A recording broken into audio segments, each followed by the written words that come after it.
transportation considerations. I apologize for the dreary weather, but it is one day closer to Friday, so we should all be happy about that. It looks like we have a pretty good crowd, so we're going to go ahead and get started. I'm showing about 45 participants, which is just a few less than the number that have registered. So we'll go ahead and get started. This is the agenda that we'll be using today. I'm going to start off by giving approximately a 20-minute presentation that gives a high-level overview of how we got here, some ground rules, and then a quick overview of the topics that we're going to cover. And then the remainder of the morning, you'll primarily be hearing from Rob Schell. He's a longtime DEP employee with expertise in a lot of different areas, but particularly in electric vehicles and gasoline vehicles in general. We are asking you to please hold your questions until each presentation is done. In other words, Rob will give the presentation on the Advanced Clean Truck Rule, and then we'll have some prompt questions and allow the remainder of the time for interactive discussion. Everyone will be muted during the presentations. We ask you to use the raise hand function or type in the chat box if you have a question, and we will call on you in the order that your hand pops up or your question appears in the chat box. I also wanted to let you know that this session is being recorded and will be posted on the NJPACT website within the next couple days.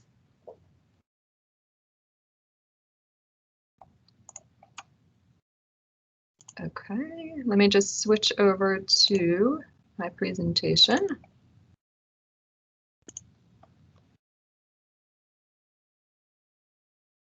Okay, Rob or DEP team, can you see these slides?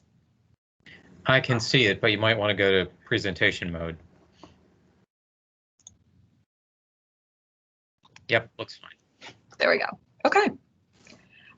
So we're all here today, as you know, to talk about reducing CO2 and short-lived climate pollutants as required by the Governor's Executive Order 100. As I said, this meeting is being recorded. It will be posted on the NJPACT website when we're done. All of the material presented will also be made available online. And finally, all comments received will also be uploaded to the NJPACT website at the end of the comment period. If you would like to ask a question, in the middle of your screen, you should see a gray toolbar, and there's an icon that looks like a hand. If you click on that, you should be able to raise your hand. Once you ask your question, you can unclick that, or we will lower your hand for you so that we can keep track of who still needs to who would still like to ask a question or make a comment. As I said, everyone will be muted, so when we call on you, please unmute yourself. If you are calling in by phone, as opposed to using the audio on your laptop or desktop, you should use *6 to mute yourself and then *6 again to unmute yourself. You can also type your questions in the chat box, and we will read those and do our best to answer them. Our goal is for this to be a very interactive discussion. We're going to present to you some potential concepts that we are considering, and we would strongly encourage your active and honest feedback on all of these topics, as we are still in the very early stages of exploring these different strategies to reduce emissions. So how did we get here? The 2019 Energy Master Plan, which was released in January 2020, sets forth a framework for meeting clean energy and climate goals. It requires us to get to 100% clean energy by 2050, and that includes widespread electrification of the transportation sector also for 2050. In conjunction with that, the governor issued Executive Order 100 at the end of January, which directs us to establish a greenhouse gas monitoring and reporting rule, as well as to take regulatory actions to reduce CO2 and short-lived climate pollutants. We did the initial stakeholdering in February, and that stakeholdering was exclusively focused on reductions from stationary sources, such as e.g. electric generating units and non-electric generating units. We received significant comments during that stakeholder session that included a significant number of comments saying that we should expand our focus to also include transportation.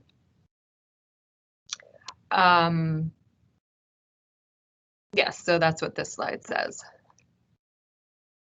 So we started a second round of stakeholdering. On September 3rd, there was another stakeholdering session on stationary sources that broadened the discussion from what was discussed in February at the original stakeholdering session. Today is September 10th. These are the potential strategies we'll be exploring today. And then we'll be holding another stakeholdering session on September 16th, with the morning focused on cargo handling equipment and the afternoon focused on ocean-going vessels and hovercraft. All of the invitations for today and September 16th were sent out about a week ago. If you did not receive it and you are interested in participating, all of the information can also be found on the NJPACT website. So you can go there to get the details, the draft agenda, and the link to register. The Energy Master Plan, I'm sure all of you are generally familiar with this, but essentially we need to get an 80% reduction of greenhouse gases below a 2006 baseline by 2050. And the Energy Master Plan was very comprehensive in that it targeted reductions for all sectors. So as I said, the focus of today's meeting is transportation. We're going to be looking at on-road vehicles today, starting out this morning with California's rules and then moving this afternoon to another session that begins at 1 o'clock, where we'll be talking about drayage trucks and medium-duty vehicle inspections. So just a refresher on why we are focusing on this. It's not just that the Energy Master Plan told us to, or that Executive Order 100 told us to. It's that there is science behind this. Transportation is the largest source of climate pollution in New Jersey. And I always like to remind people that we have not forgotten about the criteria pollutants like NOx and PM2.5, and especially the air toxics and black carbon that are prevalent in our overburdened communities. So we are moving forward with exploring electrification strategies that will get us not only greenhouse gas reductions, but also important reductions of these criteria pollutants. You can see from these two pie charts that transportation also constitutes a significant portion of the emissions pie for NOx and PM2.5. So transportation contributes significantly to not only greenhouse gases, but also criteria pollutants. I think we're all aware, but it's worth repeating that the health effects from diesel emissions are serious. We know that diesel emissions pose a higher cancer risk than any other air toxic emitted in New Jersey. We know that it is a carcinogen, contributes to premature mortality, and also exacerbates people that are already vulnerable from respiratory conditions and heart and lung disease. We also know that if we take steps to electrify the transportation sector, it will provide a particular benefit to those environmental justice communities that are already overburdened by a variety of pollutants, not just from the transportation sector, but from other sources as well. Black carbon is a short-lived climate pollutant and a component of PM2.5. It has a significant warming effect. And when we do the projected calculations, we also know that there are direct health savings as a result of reducing these pollutants, particularly black carbon and PM2.5. The Energy Master Plan, importantly, assumes that 75% of the medium-duty sector would be electrified by 2050, and 50% of the heavy-duty sector, similarly, would be electrified by 2050.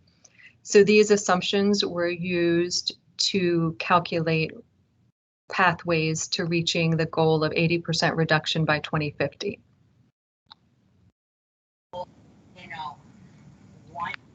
There are certain things they don't want to be told. They don't. Can everyone, just a reminder, can everyone?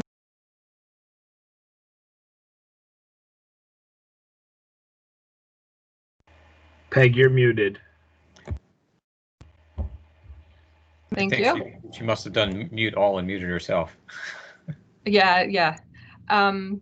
So the Energy Master Plan has Strategy 1, which is focused just on transportation sector, and it provides a variety of strategies to get to our 80% by 2050 goal. The Energy Master Plan concluded that electrification is a very cost-effective way of meeting our 2050 target. We already talked about the health benefits of electrifying, and we also know that electrifying, especially in the environmental justice communities, will have a particularly positive effect.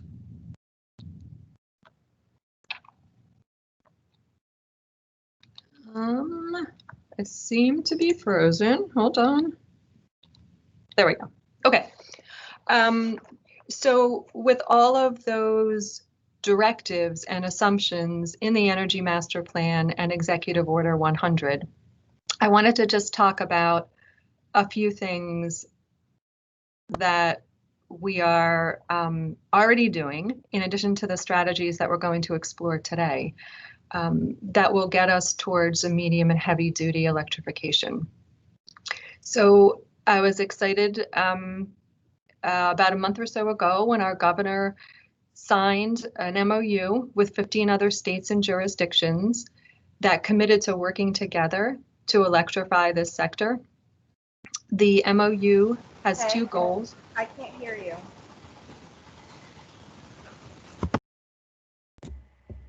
I can hear everything loud and clear, Peg, so I don't know what the issue is. Maybe that person, whoever said that, relogs on. Okay. Yeah, I can hear Peg fine also. Okay. So the MOU has two goals. It has an interim goal of 30% of all new truck and bus sales to be electric by 2030 and 100% by 2050. It also directs all of the signatories to do stakeholdering and to develop an action plan. This MOU is very similar to the one that New Jersey and many other governors of many other states signed back in 2013 for the light duty sector. This is just a graphic so you can see that the states that signed the MOU are not just on the Northeast, also the West Coast, and interestingly, Colorado has also joined in this effort as well as Hawaii.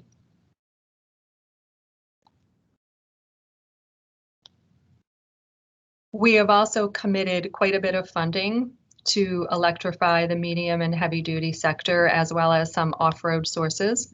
The Volkswagen settlement, all 72.2 million is going towards electrification of the transportation sector. In addition, we had settlements with Fiat and Bosch for violations that were related to the Volkswagen case, and that money is also being used for transportation electrification as well as the associated charging infrastructure. On the left, the RGGI Strategic Funding Plan was released, actually I can't remember when it was released. It was released recently, and DEP's portion of that money, as well as BPUs and EDAs, will be focused on transportation electrification, building the market for that, and also looking at e-mobility, so providing clean transportation to residents of urban communities.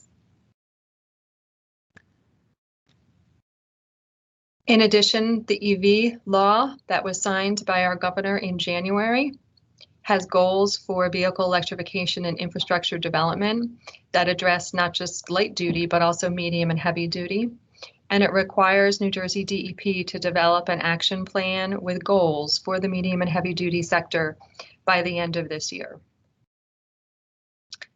Okay, that's our last slide. So all of that is just by way of saying that there is no one effort or strategy that is going to get us to a zero carbon future. We have a couple things underway, as I just explained, but that's just the tip of the iceberg. I think we're going to need multiple strategies, multiple levels of stakeholder involvement in order to move forward in this area. So with that, I'm going to stop sharing my screen and turn it over to Rob. Okay, Rob, you should have control and be able to share your PowerPoint. Give me a sec. Let me open up the first presentation and we'll get started in a moment.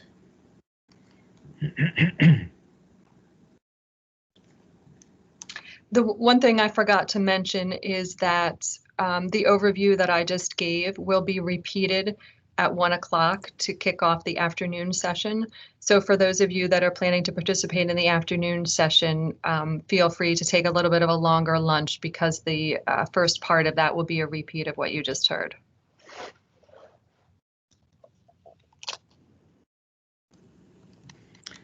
Okay, you're all set.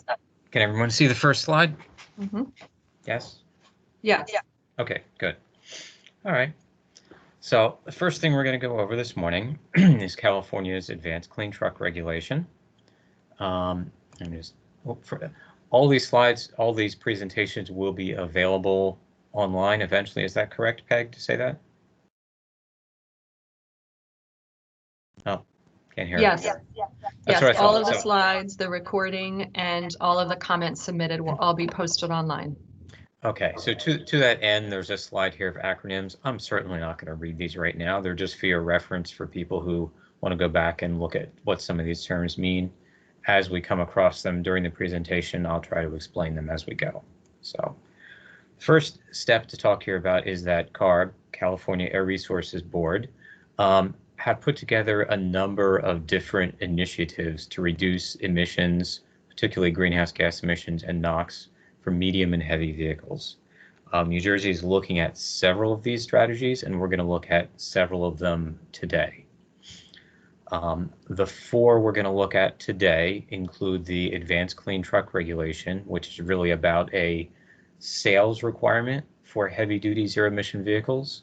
We're also going to look at number 3 on this list is the zero-emission fleets proposal. It's not even a proposal, it's a concept at this point, which would require fleet owners to purchase zero-emission vehicles. So these things go hand in hand. One is manufacturers have to sell them. 2 is fleets have to purchase them. So they go together. The second one here on the list, third one in our consideration, is the heavy-duty engine and vehicle omnibus regs, which establishes more stringent NOx standards for new engines and new vehicles in the heavy-duty range. So we have a requirement for manufacturers to make zero-emission vehicles, to sell them. We have a requirement for fleets to purchase zero-emission vehicles. And for those vehicles that are not zero-emission vehicles, the engines can be cleaner while running on fossil fuels. The fourth thing we're going to cover today, actually we're covering 5, but the fourth CARB strategy we're covering today is specific to drayage trucks at seaports and rail yards to encourage electrification in that sector. That's really kind of a subset of the zero-emission fleets, but CARB's hitting all sectors all at once here, so there's some overlap, and that's okay because some of these are just concepts. So today, in this presentation, I'll talk about what strategies we're proposing, go through some fleet statistics so you get an idea of what the impact would be, how many vehicles we're talking about, and talk about the Advanced Clean Truck Regulation that California has proposed, and then we'll have an open discussion for questions and answers.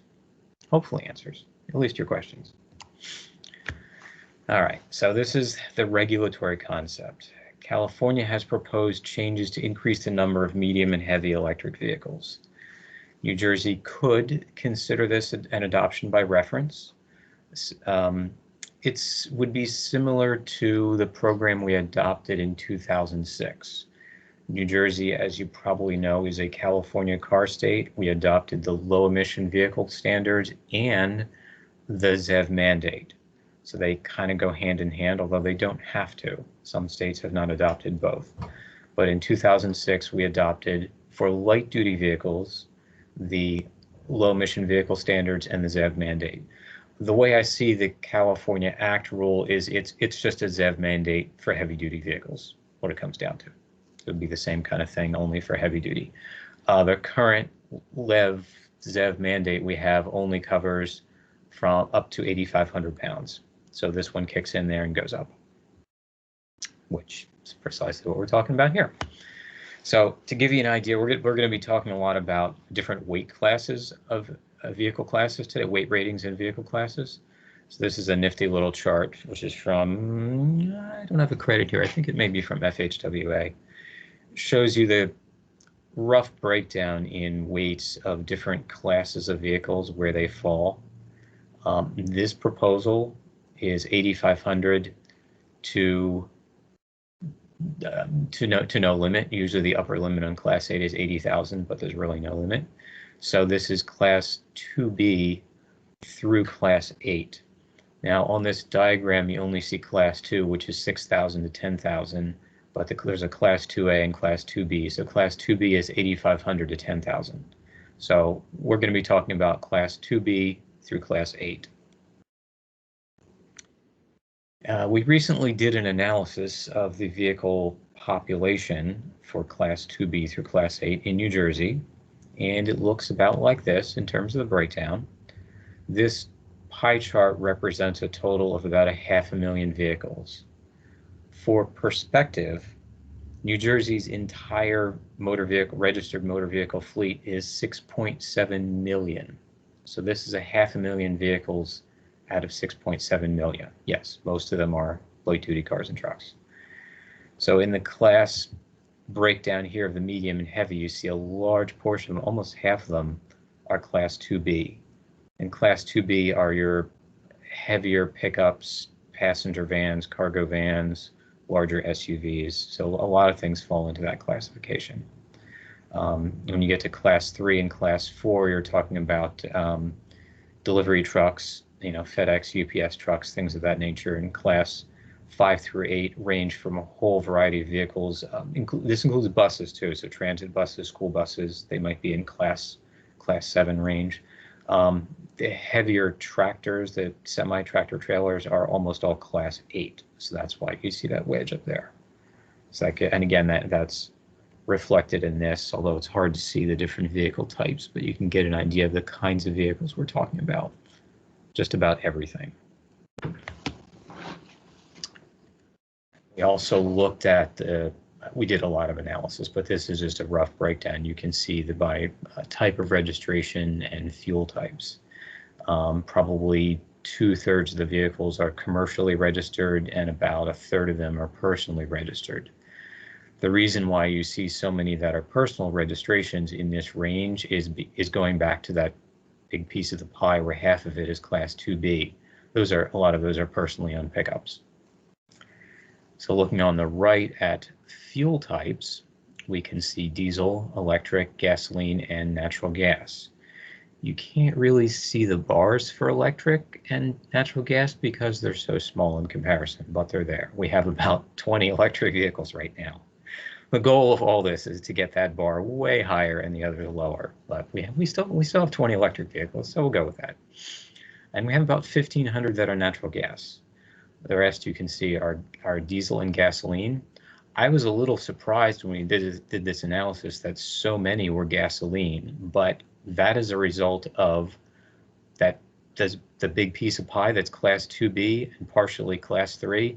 A lot of those are gasoline powered. So that's where that comes from. When you get above Class 3 or in Class 4 and 4 through 8, they're almost all diesel. But remember, about half of this population are pickup trucks, and a lot of those are gasoline.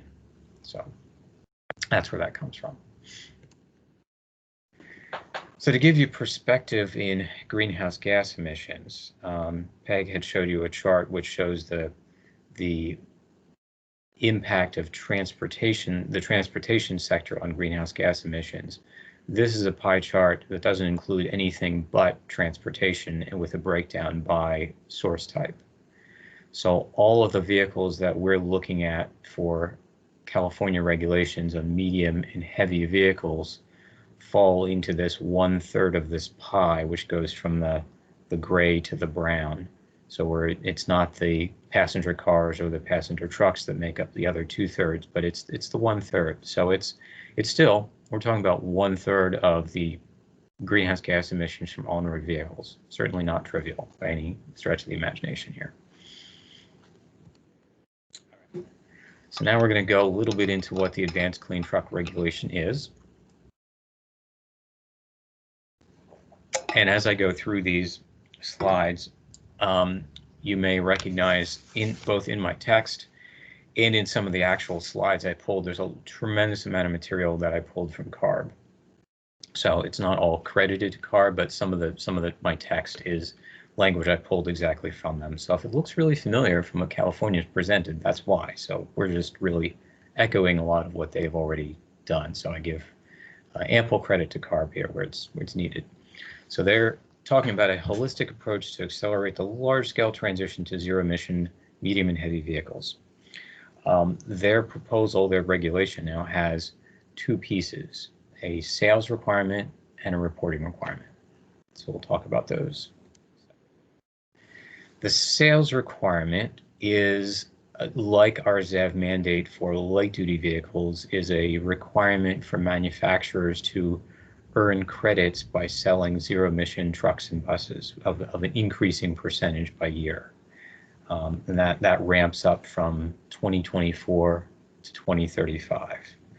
The sales targets in 2035 are 55% on the light trucks and 75% on the, I say light, medium trucks, and 75% on the heavier trucks and 40% on tractor sales. That is in this chart right here.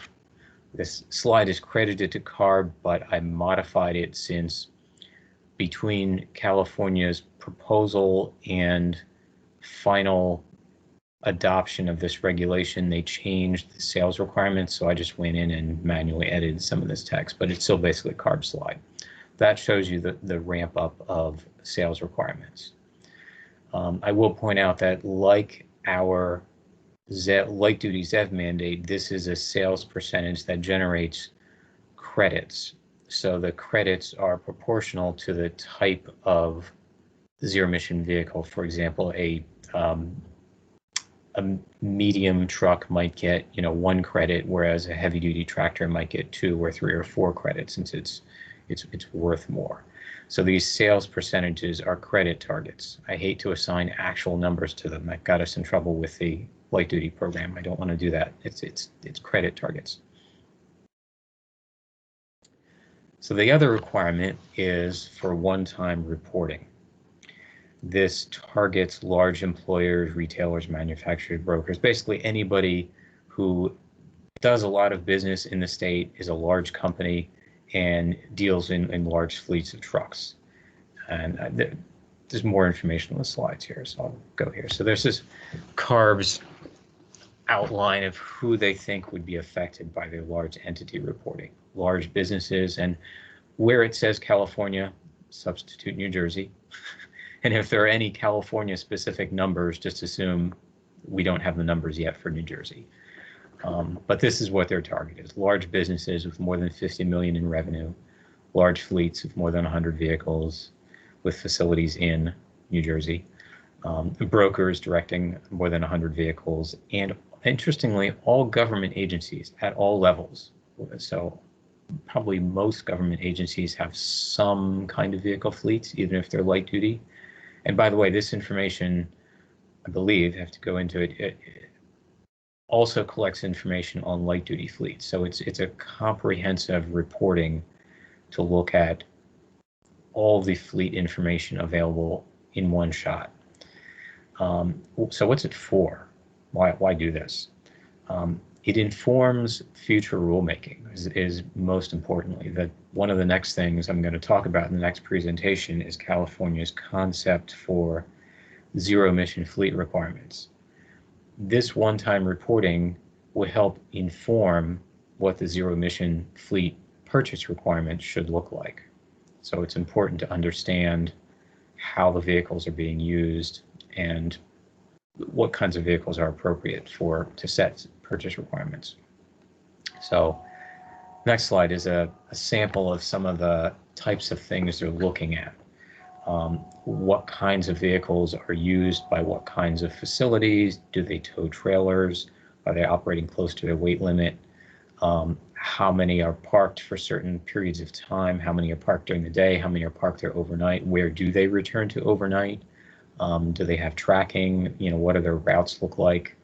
And that's important for refueling and recharging. If it's hydrogen fuel cell, they'd have to return to a centralized facility to get the hydrogen. If it's battery electric, they'd need to be parked somewhere for some length of time to be recharged. So we need information to figure out how vehicles can best fit the needs of the fleets and what kinds of vehicles will fit them. So CARB talks a lot about what types of trucks are currently suitable for electrification. They are targeting a lot of the delivery trucks, like the Class 3, Class 4 that are involved in stop and go driving, and we already have a lot of electric buses available. So that's a sector that's targeted for early consideration. One of the things they looked at is the average mileage that different types of fleet vehicles accumulate on a typical workday. And as you can see from their analysis, the source data is from a 2002 survey, but I don't imagine that this has fundamentally changed a lot since 2002, even though it's old data. And 100 miles a day is important because there are but there are quite a few heavy electric vehicles that are available with a 100-mile range, whether it's fuel cell or battery electric, they're out there. So if you have an electric vehicle that, say, has 150-mile range, and your average route for the day based on this chart is 50 miles, even if you had partial charge and bad weather and you're using the heater a lot, you're still probably safe with a 50-mile operational range if the vehicle is supposed to have 150. So what this shows is that there's a lot of vehicles that could be electrified because they really don't travel that many miles in a given day for a lot of fleet applications. They have predefined routes, predefined delivery routes or operational routes. Not all of them, but a good number can. So the CARB says there are more than 70 different models of zero-emission van trucks and buses available right now. And as we just discussed, a lot of these vehicles operate less than 100 miles a day, so they're suitable for a ZEV configuration. We anticipate more coming on the market as technology advances. A lot of major truck manufacturers have announced plans to introduce market-ready zero-emission trucks. Here's a chart they've put together of some of the numbers of different models that are available in different categories. The teal colored bar represents battery electric vehicles and the gray bar represents fuel cell electric vehicles. As you can see, there are way more battery electric vehicles available than fuel cells for a number of reasons, which we don't need to discuss right now. But point being, there are models available that will serve a lot of different areas and sectors for fleet applications. So they're out there, and they're out there right now. There are major manufacturers entering the market: Cummins, Ford, Freightliner, Mack, Navistar, Mitsubishi. Basically, all the big players are looking at or planning to introduce heavy ZEVs into the marketplace in the not too distant future. As well, they are mentioning powertrain providers like Bosch and Dana and Roush and Cummins, and service support and training providers like Penske and Ryder that provide distribution and leasing of trucks. So there's other vendors out there that are also entering the market. Their technology outlook. They're looking for truck demonstrations for types previously assessed as challenging. And there are challenging applications. I read an article not too long ago on a battery electric fire truck. I think it was one of the first in the nation. And it had a seriously limited operating range and operating time. You need a lot of power to move that much weight and to operate the water pumps and electronics and lights and radios and everything else. And yeah, that one would be challenging to electrify. So there are some where it'll be a challenge to figure out how to get them to be zero emission, and that may be a good application for hydrogen fuel cells or other zero emission technologies as they develop. So we're anticipating the battery density will increase in terms of energy density. Not that the batteries will necessarily get lighter, but you'll get more energy per unit weight. So I'm not sure if they're saying this quite the right way, but I would say the energy density I expect to increase. And also the innovative designs, the skateboard platforms, that means a lot for vehicle designs. A lot of vehicles have been designed around interoperability between diesel, gasoline, and electric, or their body in white conversions of diesel vehicles that are converted to electric, but they still have like the tunnel for the drive shaft and things like that you can eliminate. I mean, I personally drive an electric vehicle that was built from the ground up as an electric vehicle. The batteries are really low and the interior space is more than you expect. So you can do a lot if you design it from the ground up to be an electric vehicle. And also looking for expansions to the refueling and charging network to expand how we can maintain these vehicles. They obviously need to be fueled and charged. So they talk a little bit about costs. We know right now that there are higher upfront costs to purchasing zero-emission vehicles, but in the long run, the operating cost can be lower than conventional trucks. There are life cycle analyses on these available, so I'm not going to go over that here and now, but the total cost of ownership over the life cycle can be comparable or sometimes even lower than conventional vehicles. The fueling costs are lower for the electricity. Don't know how it works out for hydrogen, but I know for electricity it's generally cheaper than diesel fuel, and your maintenance costs are lower. As battery prices fall and the technology continues to improve, we expect this cost of ownership to become more favorable. I saw an analysis of this a number of months ago that looked at the issue of cost parity for different vehicle classes, and it was looking at everything from light duty up through at least the medium heavy upper class range. I don't know if it went up to class 8, and in all cases they were looking at price parity, and price parity is the upfront cost, the actual cost to buy the vehicle, not cost of ownership long term. But they're looking at price parity, probably on everything by like 2030. So that's not all that far in the future. But even at that, even if you don't have price parity upfront capital costs right now, you still have lower operational costs. So it is not a losing proposition financially. It can work out well. And there are incentives available right now to offset some of the infrastructure costs for recharging, at least on the electric front. So I'm going to pause and go to our discussion slides. Okay, we just have one discussion slide. So one of the few of the things we seek input on are the schedule for this.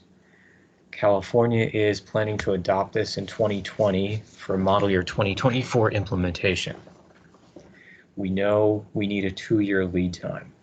If we are only able to adopt this by 2021, late 2021, which would put us to, let's say, the beginning of calendar year 2022, that would mean we need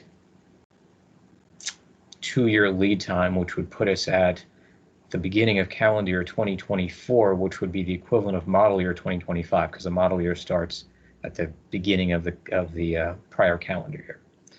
So that's later than when California begins their phase-in of these requirements. But our objective here, if we were to implement this, would be to allow manufacturers to still gain credit, to accumulate credit for those early years if they did sell electric vehicles in 2020. If for model year 2024, it would not be required because it wouldn't be effective for us yet, but they could and still bank credit.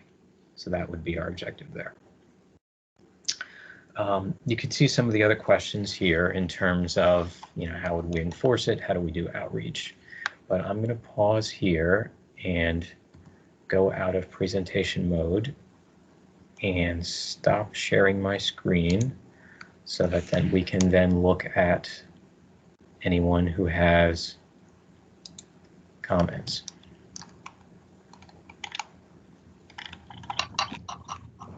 So this would be a good time for you to raise your hand if you have a question by clicking on the little hand icon in the toolbar, which should be in the middle of your screen. In the meantime, Rob, we did get some questions in the chat box, which I've been trying to answer, but just for everyone's benefit, I'd like to read some of those out loud. Yes, please, go ahead. So a reminder, someone asked for some of the emissions charts. All presentations will be posted on the NJPACT website, so that pie chart will be available. Also have several questions related to out-of-state trucks. So in other words, would the fleet reporting and the other requirements only apply to trucks registered in New Jersey? And if so, what would prevent me from moving my trucking company to another state? In New Jersey, what authority does New Jersey have to stop my trucking company from serving New Jersey? I think the simple answer there is that this would only apply to New Jersey registered trucks, and for sales requirements, it would only apply to sales that occur in New Jersey. As with our light duties have mandate, we don't enforce sales made outside of New Jersey. So if any sales were made for a vehicle, sales are made of a vehicle that is to be registered in New Jersey, that would be the requirement.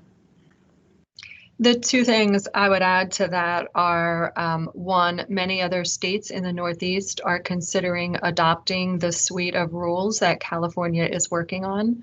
Mm-hmm. So that would help with the potential issue of everybody moving to another state because that other state doesn't have similar regulations. The other thing that might be relevant is that we do have authority, Motor Vehicle Commission and the state police have authority to pull over any truck traveling through New Jersey and do a roadside inspection on that truck. So we do have authority over out-of-state trucks in that particular space.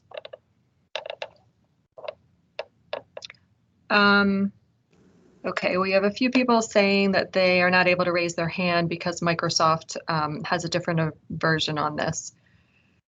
There's a question about whether California rules, whether they're also addressing the charging infrastructure.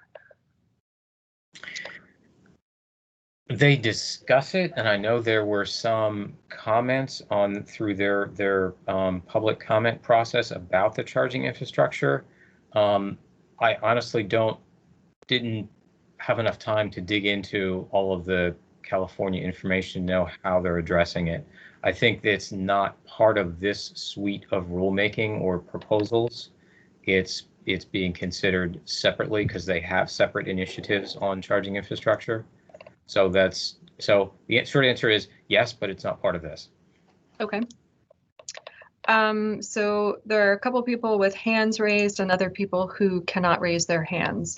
So I'm going to call them in the order that I think they were raised or asked, and forgive me if I don't get it quite right, but we will get to everyone. So I see someone named Ray, no last name, has a question. Ray, go ahead and unmute yourself and ask your question. Hi, and it's Ray Cantor from NJPACT. Oh, hi, Ray. Hi, Ray. Thanks, Peg, Rich. I have a whole bunch of questions, but I'm going to focus on cost and infrastructure. So I understand your analysis that price parity, it is getting there, maybe coming down. Overall operational costs might be less expensive even now, and obviously going forward, it may make economic sense. So if that's the case, why do we even need any regulation? Why not let the market handle it? Since companies are always going to make those decisions which are best economically, and if the cost of overall operation and price parity are there, you really don't need a mandate because the market will handle that. But my concern really is that I'm not sure if that's entirely accurate if you look at overall cost. When I have spoken to experts or folks at NJ Transit, and we talked about electrification of buses, they said, largely it's not really the cost of the buses that, and operation that are the main issues. It's really the charging infrastructure, the need for, when you have fleets, you may even need substations or even additional, power stations in order to support that, because the electrical demand is so great. So how does the infrastructure aspect come into play with the overall cost, and who's paying for the infrastructure? We are aware of those issues. I know exactly what you're talking about in terms of the charging infrastructure. I kind of have to repeat what I said a minute ago. That's not part of this proposal. It is definitely a factor, and not to be overlooked in any way, shape, or form. And I understand that. And we have not done a cost analysis. I'm relying on California's data. We only had a relatively short time to prepare this, so I really am just parroting what California had prepared. So we have not done our own individual New Jersey cost analysis on this. So I will just, preface that up front. And like I said, this is not addressing the charging or refueling infrastructure, which is a concern. Peg, I don't know if you have any. Go ahead. Sorry. The lag time, and in other words, the dates for compliance are enough in the future that will allow us time to potentially build the necessary infrastructure. So that needs to be taken into consideration as well. And again, it's way in the future, so you probably haven't worked it out. So are you looking for, if UPS, for instance, were to convert their fleets to electric, are you looking for them to build their own charging and power infrastructure, or are you looking at that to come off the grid or to be publicly subsidized? I think that's a question for BPU. I don't want to put them on the spot. They are participating on this call, so BPU, if you are comfortable, feel free to unmute yourself and answer that question. Hey, Peg, Hi, Kathleen. I was just gonna message you and say, do you want me to talk for a second? So look at that. Sure. Thank you. You're welcome. So I think that I won't be able to give as specific an answer as everyone would probably like, although I asked the first question about charging, so I probably did this to myself. But I think that the BPU is already engaged in a stakeholder process when it comes to light duty public charging.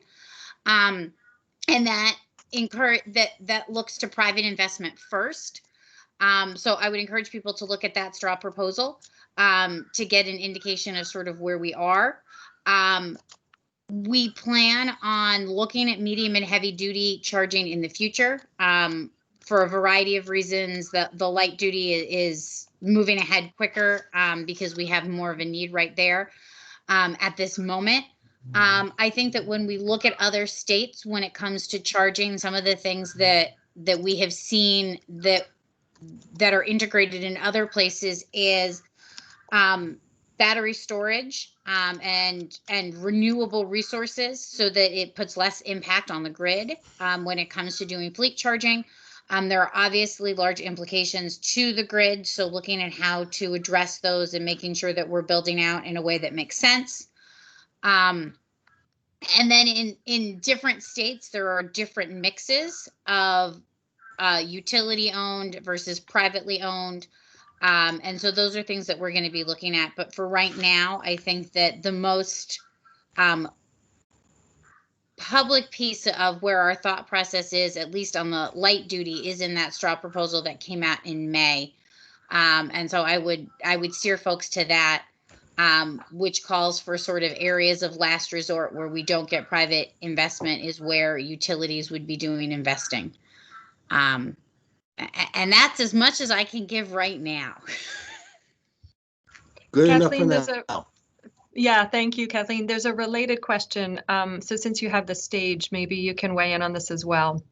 The question is, how do we make sure there's enough energy needed for these medium and heavy duty charging stations, especially given California's rolling blackouts because of lack of energy? So is that something that will be considered as part of the filings or your future work? Yeah, so I think that implications on the grid are absolutely a piece of that. There is, for instance, a pilot program in New York that puts school buses as battery storage in the summertime, in particular, when there's a larger likelihood for there to be blackouts and brownouts. The intent behind that is school buses aren't operating in the summertime, so it's a great time to use them as battery storage to feed into the grid when it's needed. So there are other states that are already looking at that. And so we're going to be looking to those states to look at what's working, what's being thought about, and what is most applicable. And again, you know, renewable energy feeding into the grid in those places is also something that we're going to be looking at. Thank you. Ray, did you have any other questions, or should we move on? Move on. I'll have more later on. Thank you. Hey, Okay, Peg, thank you. Yes. I just wanted to answer one question that came up here a few times in the chat. I was looking it over from Eric about out-of-state trucks and out-of-state truck operations in New Jersey. As we said, our authority was only over trucks that are registered in New Jersey, but some of the other proposals that we're considering would involve regulating where zero-emission vehicles, where they operate in New Jersey. For example, if you're running a drayage truck into one of the New Jersey ports, it may have to be electric. If you're operating in a zero-emission fleet zone that we set up in New Jersey, it may have to be electric or zero-emission. So yes, you could register your trucks out of New Jersey, but you may be limited in terms of where in New Jersey you could operate them in the future. Just want to point that out. So the next person I think that raised their hand was Jeff Tittle. Then we have Zach Kahn, Ezra, Dave Pringle, and Pam Frank in that order. So Jeff, sure. You're up. One question, but one thing I wanted to just also respond to Ray a little bit. Many of the big truck fleets that are coming in, like UPS, are doing their own. They're going to be actually putting in their own systems and using renewable energy to do that. Nicole is building a system in California where they're actually going to have their own charging stations, and they're going to be run off of fuel cell and solar. So, I mean, I think a lot of the big fleet companies are already looking at that issue for themselves. The question I have is, so you're going to be able to do these regulations off of existing law, and you can get them done in about a year or year and a half, you're saying? And I mean, I think that would be really wonderful. So I just wanted to make sure that was the case. It is. Oh, Peg, were you going to say something? go ahead. Okay, I'll try. Here's the thing. Yes, California has already moved to adopt the advanced clean truck regulations. We could adopt by reference, but from our understanding is California needs a federal waiver because this affects vehicle standards, as does the heavy-duty low NOx omnibus rule that we're going to be talking about later this morning. So they need a waiver for that. So we could adopt by reference once they finish their adoption, but it wouldn't be enforceable until they have a waiver. Did I get that correct, Peg? Yes, that's correct. And I also wanted to emphasize what I said during my opening remarks, and that is we are at the early stages of discussing these ideas and stakeholdering them. I think based on the questions we've received so far, you know, we're only not even 2 hours into this. There's definitely more work that we need to do. So that will affect the timing. Okay, next up is Zach Kahn, go ahead. All right, thank you for doing this. I think this has been really good so far, really interesting, and we're thrilled to see New Jersey taking the lead and sort of following California and really looking at the advanced clean truck rule. Just want to make a couple quick points, you know, kind of to a lot of the questions about fleets going elsewhere. I think it's just important to reiterate that this is on the manufacturer, not on the fleet provider. So regardless of whether these fleets would theoretically be moving, ultimately the Daimlers, Volvos, Teslas of the world would have to have a certain percentage of the trucks that they sell in New Jersey be electric or buy credits from companies who have generated those credits, which is important because that is a market-based mechanism for driving the electrification or the reduction of emissions in these trucks. One other point to note, on the lag time that California did had in there. One thing, I don't necessarily think we have to sort of stick to giving a 2-year timeline, because I think what they were doing was giving that timeline to give manufacturers time to develop the products that they would be selling into California. Theoretically, those same products that they're developing for California could be, sold into New Jersey along the same time frame. So just wanted to flag that in terms of how you're thinking about this. Lastly, just in terms of charging infrastructure, California does have, off of SB 350, a lot of their IOUs put forward, I think, around $1 billion in proposed investments in heavy duty charging throughout the state. And then, you're also, I wasn't on the September 3rd discussion about carbon fuel, reducing the fuel intensity, but the California low carbon fuel standard, which I know other states are looking to adopt, Oregon already has, and other states are looking to adopt, and New Jersey would be wise to adopt, would also be a way to generate funds, through a market mechanism that could then be invested in charging infrastructure.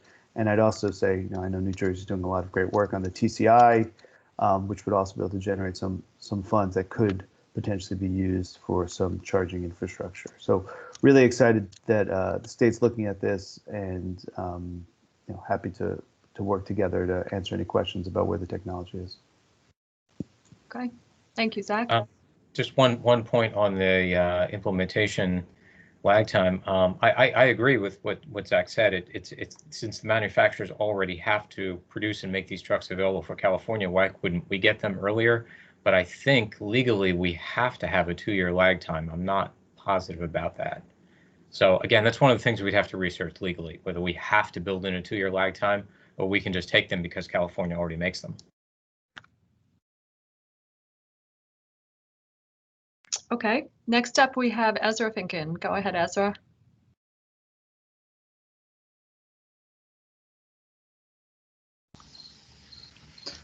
Thank you. Sorry, there was a little lag there. I'm muting myself. I actually submitted a question in the chat bar, so I apologize for double dipping there. But just real quick, I had a question to the group about sort of more immediate term strategies, if that is on the drawing board. The presentation I heard, there's some implementation times that won't kick in for some years, and then it's a slowly increasing share of these new trucks offered for sale will be EV. Is there anything that's more immediate term to get new, more efficient trucks on the road to reduce emissions? Do you have any suggestions? And we can do a short term? I do. I don't know if this is the proper venue. Maybe I should submit a formal comment, but I would encourage the group to look into an effort to temporarily suspend the 12% federal excise tax on truck purchases. For some reason, commercial truck buyers, they're the only entity that pays this federal 12% sales tax on trucks. It's 12% given the fact that a Class 8 tractor is about $150,000. That 12% sales tax really inflates the total acquisition price of the truck. And it's probably one of the big financial barriers that explains the relatively old age of the truck fleet nationwide, including New Jersey. But more importantly, it explains a very robust used truck market. Used trucks are not subject to the 12% federal excise tax. So I think removing that or temporarily suspending it, whatever it is folks are advocating, would provide a pretty big immediate term boost to get new trucks out on the road. So that's just one thought. Incentive funding programs, they have demonstrated a success story getting new trucks out on the road as well. Just some thoughts there. Thank you. Next we have Dave Pringle, followed by Pam Frank and Ray. So this all sounds lovely. It is lovely. And obviously it is early on in the process, but in many ways, the administration has been talking about this since the very beginning. It's all very qualitative, and their Energy Master Plan, Global Warming Response Act, the EO 100, and arguably most important, the science. If you're deniers, you got to be at 45% reductions by 2030. So where is the beef here? What kinds of reductions are we talking about? How soon?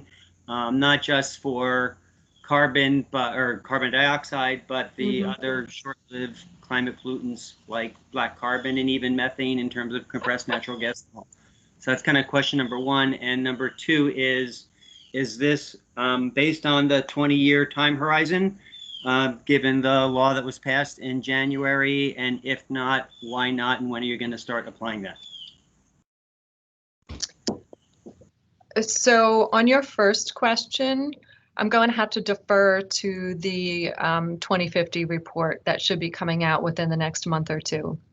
The 2050 report, as I understand it, will lay out pathways for all of the sectors, including transportation, and will provide calculations that show the reductions associated with each pathway and make a conclusion as to whether that will get to our 2050 goal. Is that the global warming response? Is that the global warming response act report? Okay. Yes. Yeah. I'm sorry. Well, for shorthand, we call it the 2050 report. And is that just looking at 2050, or are there interim benchmarks along the way? I believe that's just looking at 2050. If there are other DEP management on the phone that want to weigh in and correct or add, feel free to do that. Your second question, I'm sorry. No, Peg, I would just add, if we were to move forward with this as a formal rulemaking, and I'm not saying we will, but if we did, we would provide detailed calculations, as we always do for rule proposals. This is what I do. I'd love to dig in calculations. Just that we only had time to copy California and talk about it as a concept. But if we were moving forward, yeah, we'd be doing serious calculations and generating numbers for this, as you would expect we would. And on your second question regarding the 20-year time horizon, I do not know the answer to that. So again, I'll call on any DEP managers, Rebecca, Christine, Paul, Ken, Frank, if you're able to answer that or provide context, I'd appreciate the help.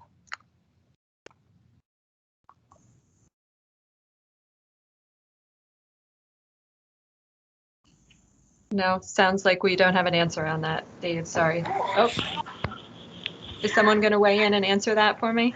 I think they're at senior staff, so I think they hopped off. Okay. So we're going to have to answer that later.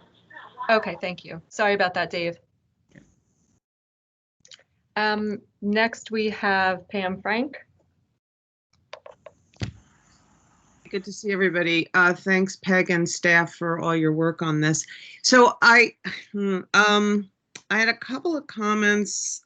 I guess this is more like a discussion, so I don't have their particular questions, but I think everyone on the call, or most of us, understand that we have to very carefully align infrastructure build out with product rollout. And I know that has been a challenge in California. There's lag time, a couple of years sometimes to build adequate infrastructure. So I guess I am reinforcing again the idea, as you have the partnership to plug in, the coordination of BPU and DEP and EDA.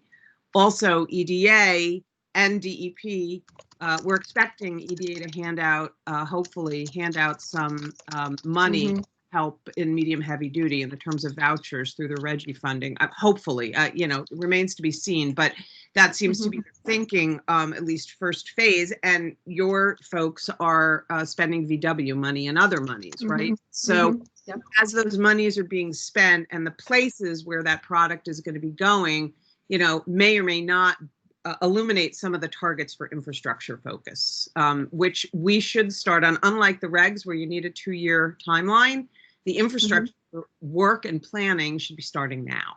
So that's just a general comment about the need for close coordination between state agencies.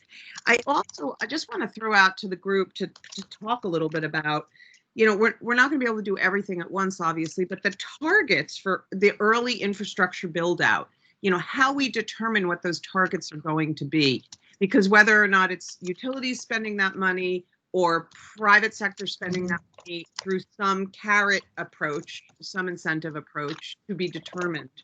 How do we determine those locations? Part of it's going to be use case driven, part of it's going to be environmental justice driven, vehicle readiness driven. I think this is stuff you all know, but I just wanted to throw it out to the group to start to think a little bit about how we prioritize infrastructure build outs. The who pays question is rightly in the BPU arena. And then the last thing about this is just to raise comment, and it's just to illustrate a different way to think about this. When Ray was talking about NJ Transit as an example, and the infrastructure build out required to support electrifying NJ Transit buses, if you ask a New Jersey Transit engineer the cost of this, they will immediately just think about the old model of how they fueled, and that is a central depot. And I just want to throw out, there are a lot of different strategies to how you fuel some of these vehicles.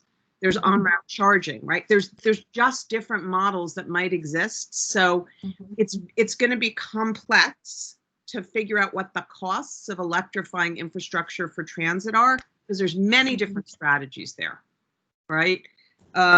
And then last, I'm just going to say as a commercial, we are going to release our medium heavy duty study at the end of September, early October, probably an event in Jersey City. We'll keep you posted about that. But some of that hopefully is going to illuminate maybe the targets, both for vehicles and infrastructure, that we should maybe be focusing on as we're contemplating all this over the next several months.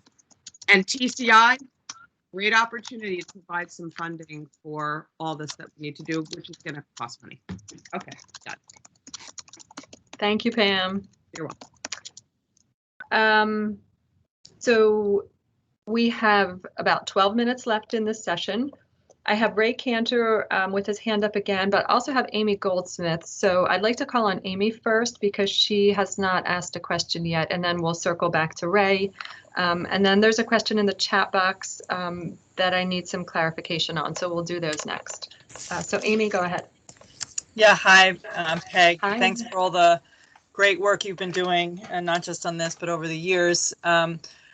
You know that I focus more on the ports and the work that we've done in that regard, and sort of building off some other comments that were made about, where do we prioritize, where do we incentivize, where do we get the money? And we often, talk about RGGI, Volkswagen money, TCI, but there's also the terminal operators, the Port Authority, and others who could make, infrastructure decisions, or people inside the port. And I was happy to hear you mention, zero emission zones. We've been talking about that for a long time. And I'd like to know how you're going to, when you make a state policy, some of this stuff, goods move from one place to another, right? So they're going to a warehouse or they're doing that last mile delivery. There's a lot of efforts in New York around that last mile delivery, but I'm wondering how you're going to have the state policy interact with local policy, truck routes and others, because of the jurisdictional issues, to get where we want to go in an effective manner, and in a way that cities want to step up to the plate and get involved in. We already know Jersey City is pretty gung-ho about this stuff, but Newark would like to do things too, but they also have other pressures, to just build more warehouses. But that's having a big impact. So I'm just wondering how you're going to have the state and local policies interact, especially if you're talking about zero emission zones. Yeah, I think that's a good question, Amy, and I don't know that we have the answer. I think, the regulations would apply across the board. We'd have to look at whether we could phase in implementation in certain geographic areas. I don't know from a legal perspective if that's permissible. So the approach may be that we need to think about supplemental policies or regulations or other ways to achieve what you're suggesting. I know for a fact that for the available funding that we have, not just for Volkswagen, but for RGGI, we are prioritizing that in the overburden areas, including in and around the port. So we do have discretion to do that, and we are taking full advantage of that discretion. I'm just not sure how we would do that in a regulatory context, but definitely something for us to think about. And just an added point to that is you are developing a black carbon rule now after many years of waiting, and that's great. And we're looking forward to that. But we've also had some conversations with you and others on your team about indirect source review for the ports? And could you use some of those tools as a way to regulatorily push, but also match that with incentives and directives? Are you thinking about that in the context of this? You may not put them in the same policy and reg, but are you thinking about doing some of this parallel to each other? Yeah, we don't have the indirect source concept as part of this particular stakeholdering, and I don't know if it would fall under transportation or under the stationary source. I don't think Ken Ratzman is on the phone or participating right now. He had to drop off. So I don't know if that's being considered as part of his or not. So I'm not sure, Amy, I'm sorry.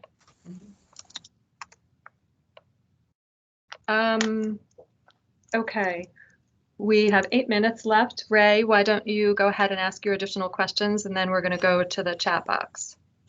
Sure. Again, and just quickly, for the passenger vehicles and light duty vehicles, the California program worked fairly well in providing incentives for cars to be sold in California. It didn't do a great job in the early years for the rest of the nation actually getting those vehicles because of the regulatory mechanisms that favored using credits in California. It's a similar type of California bias in the medium and heavy duty truck regulations. Does California get all the benefits and New Jersey get the costs? At this point, I'm not sure how the credit banking and trading would work if you can have the optional compliance path and the pooling mechanisms. That hasn't been discussed or built out, or if it's in California's regs, it's buried in hundreds of pages I haven't read yet, so I apologize. So I'm not sure yet. Thank you. Certainly, they'd be able to generate credits and buy and sell credits, as one of the other commenters had suggested. That's a critical part of the program because not all manufacturers build zero-emission vehicles or build them immediately, and they just buy credits from those who do, like Tesla.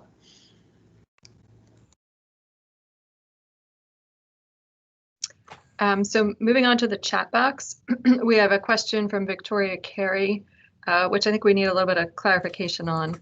The question is, would the proposed rule for manufacturers include any requirements for due diligence to verify functionality or safety, or set some level of efficiency requirements? Rob, do you feel like you understand that question and can answer it? I read that question and wasn't really sure what she meant.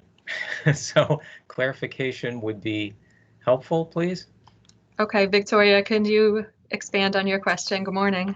Good morning. Sure, absolutely. And I'm not sure if this falls under the DEP's, regulatory purview, regardless. But I think that in a lot of these novel technologies, the concern sometimes comes up about efficiency, about making sure that it does what it's supposed to do. And so having a requirement of, a certain percentage of your fleet needs to be electric or needs to be, a zero emission vehicle in some way brings to my mind of, will it actually work the way it's designed to work, especially as we're transitioning our grid to being, and I know that these are two related but not directly connected issues perhaps, but as we're transitioning our grid to also be more electric, that looking at the efficiency and the functionality of the actual equipment that you're plugging into infrastructure that's not necessarily charging from all electric, that efficiency can impact the actual outcome goal, which is to reduce greenhouse gases or other emissions. And so I'm just curious about if there's looking into that due diligence, looking into some of the permitting side of things, and making sure that the functionality matches the end goal. I'm not sure if that helps. Yeah, I think I know what you mean. That's what I thought you might have meant, but I wasn't sure. We don't actually, these standards don't actually set any efficiency requirements, and we can't set independent requirements of the vehicles because of Clean Air Act limitations. It's either California or federal. So we can't independently tell the manufacturers that the trucks have to meet certain efficiency standards. We're not allowed to do that. However, I will tell you this. I work from the science end of it. I mean, you look at the efficiency of fossil fuel combustion versus efficiency of electric power, and you're talking 20% versus 80% efficiency. So even the least efficient electric vehicle is still several times more efficient than the most efficient fossil fuel vehicle. So from that perspective, it's still a win. Yes, you can have more efficient and less efficient electric vehicles. That, if that's your concern, that's something we are not directly regulating. This would just be a move towards zero emissions, and yeah, that's as far as we can go at this point. Okay, thank you. So moving on to the next question in the chat box. Alexandria Cassidy, what requirements would fall on fleet owners other than reporting? Are you looking for a particular percent of electric vehicles? So Alexandria, the discussion right now in this segment is only on reporting for the fleet owners, but I think either the next presentation or the one after that will focus on fleet requirements for increasing the percentage of electric vehicles in their fleet. Yep, I was going to say, yeah, wait a few minutes and you get the rest of it. Right. I don't see any other hands raised, and I think I covered everything in the chat box. We have 2 more minutes. Does anyone else want to raise their hand on this particular issue, or type a quick question before we switch gears and move on to the next topic?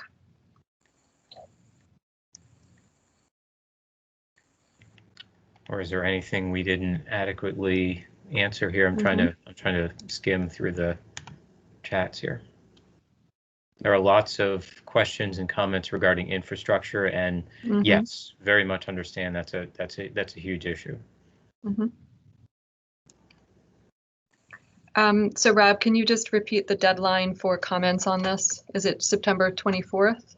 Let me get to this last slide here. The comment. All right, let me just share this slide so you can see it. Give me 1 sec here. Open PowerPoint. Oh, it went back to the beginning. Shoot, didn't want to do that. I'll just share the last slide right there. So there's an email address for you to send in any comments, and we ask that you put this heading in the email, California Advanced Clean Truck Regulation. We have a different heading for each of our subject we're presenting on, and the comments are due by September 24th. So the email address is njAirRulesMobile@dep.nj.gov. Okay, so I don't see any other hands raised or questions in the chat box, so why don't we go ahead and move into the next segment. So for the next hour, we'll be talking about the zero emission fleet rule. Rob, let me know if you need a break, or do you want to go right into this now? Just give me a sec to bring it up and take a drink, and yeah, just a minute.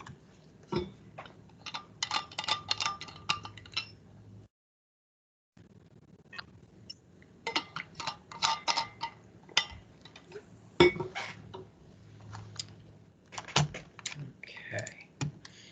let me open up sharing.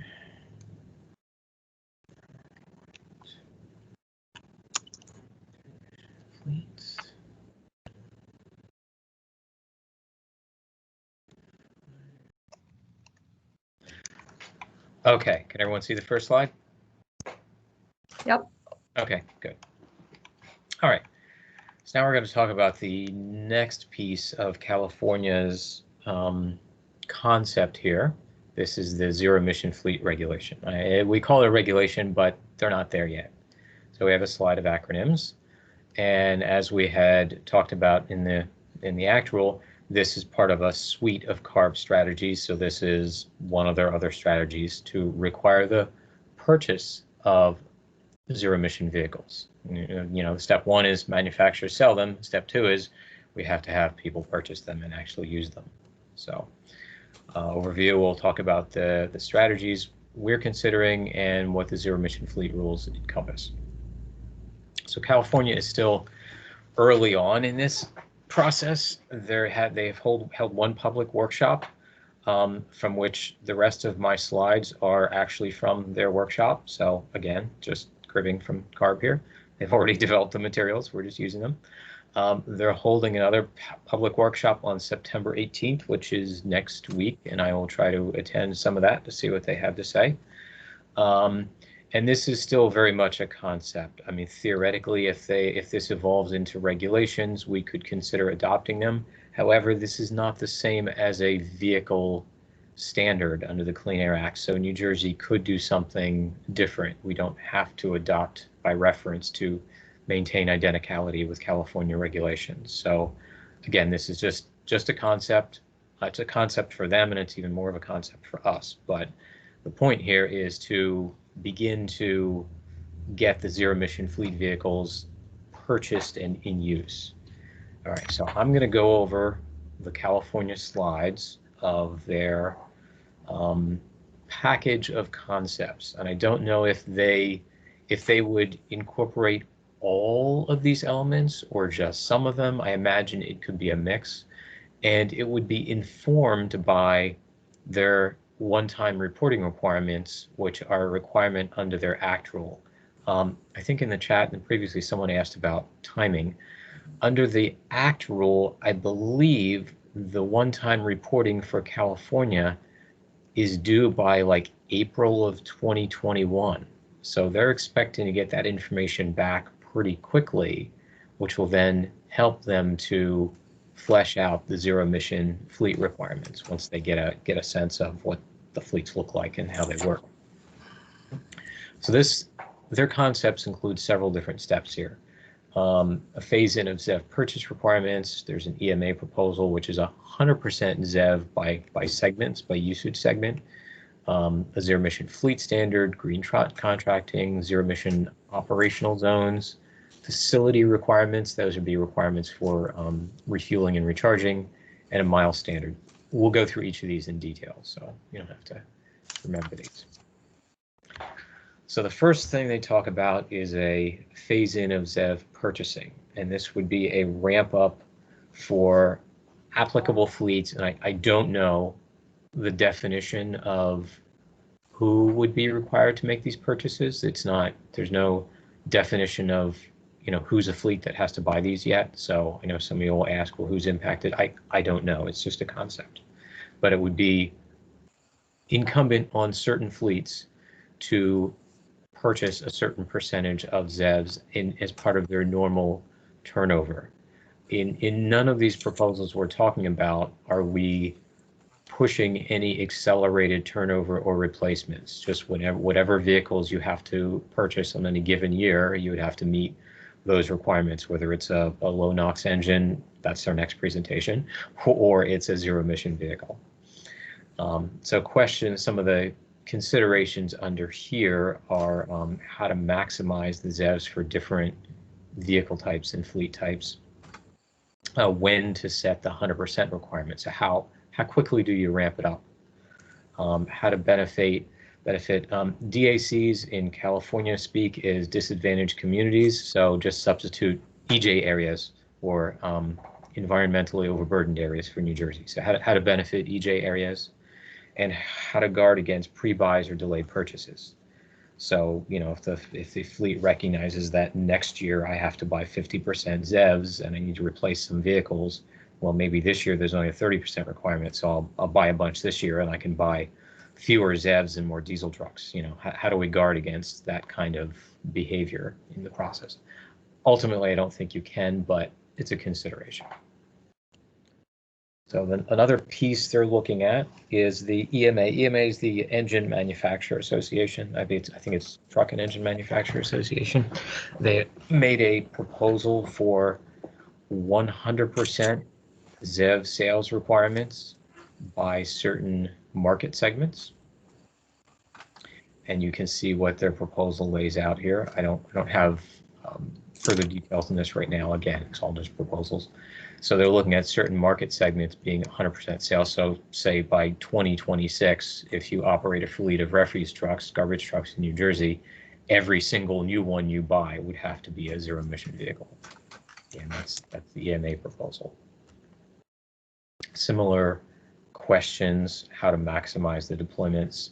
How do you address the segments that aren't ready for 100% sales? What if What if there aren't a good selection of zero-emission garbage trucks? So maybe you can't go 100% in 2026. They just aren't there. They aren't ready. So they have to think about that.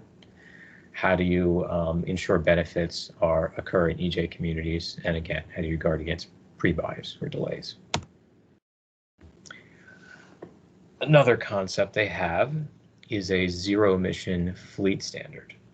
And this is, as opposed to the first one, which was a purchase requirement, this gets around the purchase requirement and says that a certain percentage of the fleet must be made up of zero-emission vehicles. So if you're stalling on buying zero-emission vehicles for your fleet because you just want to run your diesel trucks as long as you can, well, there maybe a zero-emission fleet standard would take care of that. That says by a certain milestone date, a certain percentage of the vehicles in your fleet must be zero emission. So that's another way to get around the purchase requirement by just requiring it as a standard. And again, lots of questions here. How do we benefit EJ communities? Are there unintended consequences? What's the best fleet definition to level the playing field? As I mentioned earlier in the first one, it's like we don't know what defines a fleet that would be required to adhere to these potential requirements. Another concept they've thrown out is green truck contracting. So large entities that hire fleets would be required to hire fleets that meet a voluntary zero-emission fleet requirement. And that goes back to the previous slide where we have a zero-emission fleet standard. So you have fleets that are made up of certain percentages of zero-emission vehicles, and then contractors may in turn be required to utilize those fleets for work that they need done. So that takes it a step further beyond the demand for a vehicle for ACT requiring manufacturers to sell them, the fleet requirement for fleets to purchase them, and now those who hire fleets have to hire fleets to have zero-emission vehicles. This is all about generating the demand for the vehicles and to make sure they're actually in use. Similar array of questions here. How do you focus your benefits to EJ communities? Funding issues. How do you track and audit it for enforcement? Okay, another requirement they're looking at, not a requirement, another concept they're looking at are zero-emission zones. And this is something we talked about a little earlier, answering some of your comments, in that theoretically you could establish geographic boundaries for targeted zero-emission areas where only ZEVs could operate in those areas, could enter those areas. It could be ports, rail yards, warehouses.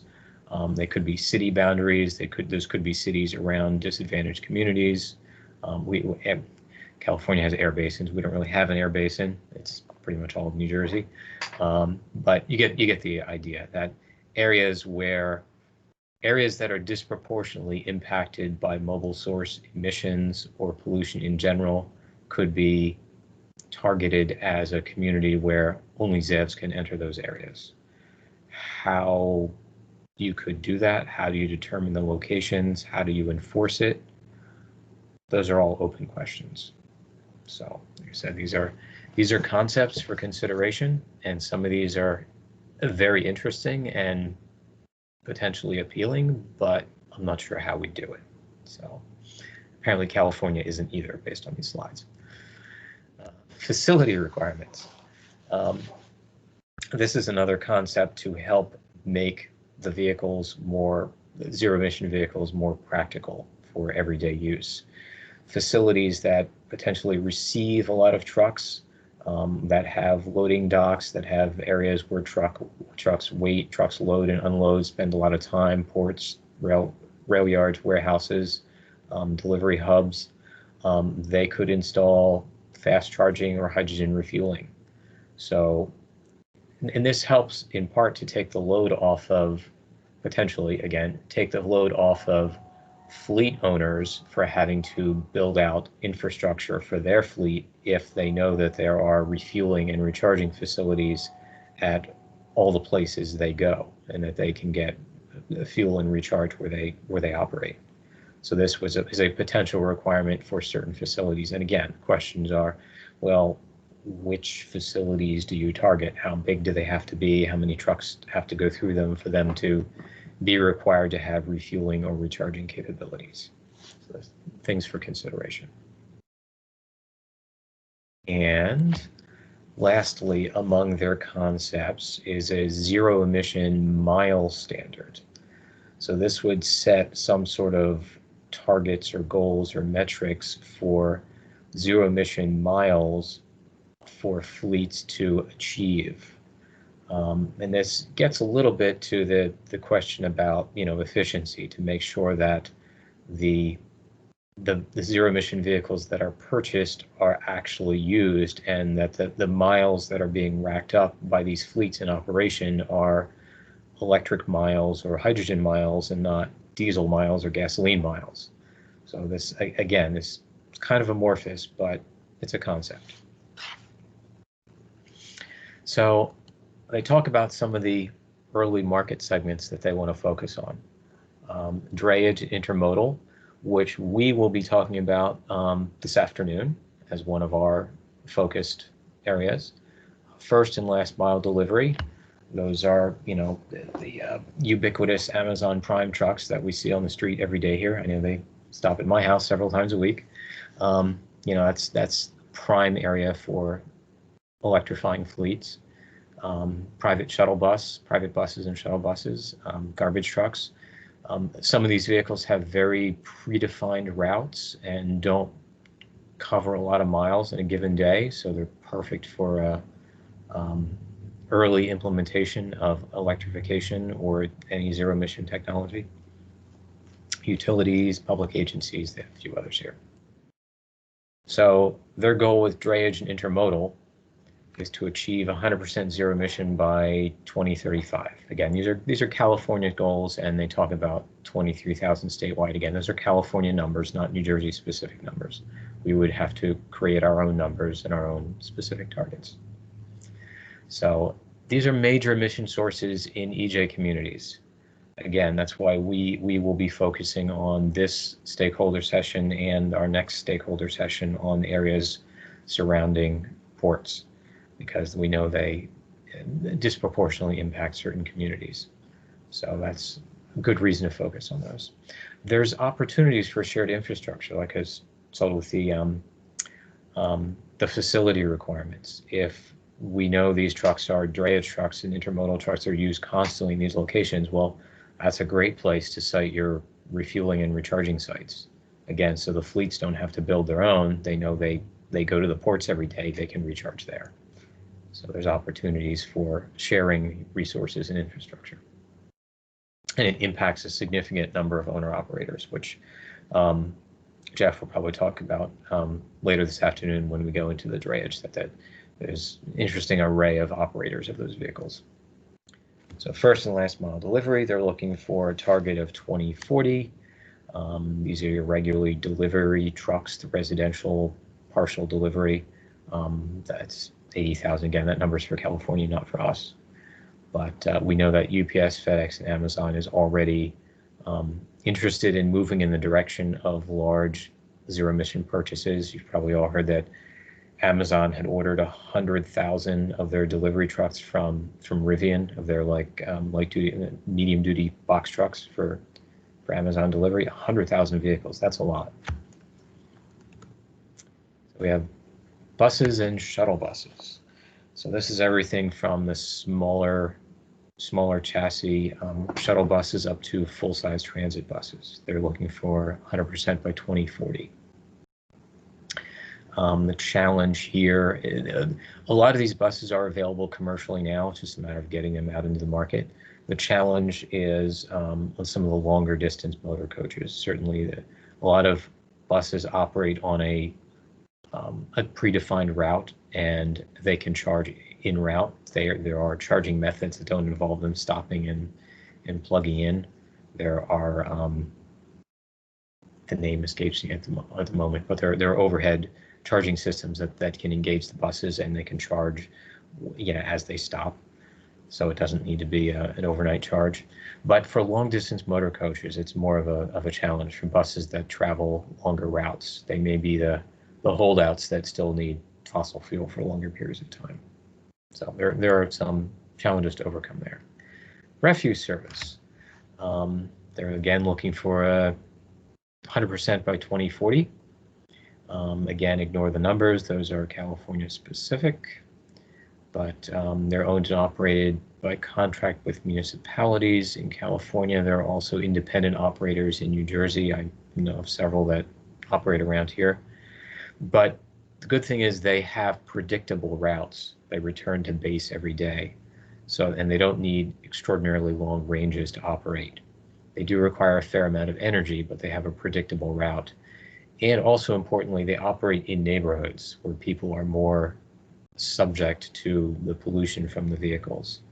That's an important consideration. You're taking out that particulate matter from the truck that's stopping in front of your house. Also, potentially with garbage trucks, electric ones could be quieter. That's an advantage if they're picking up your garbage. Public fleet vehicles. This encompasses quite a range. As they indicate, it's pretty diverse from Class 2B all the way through Class 8.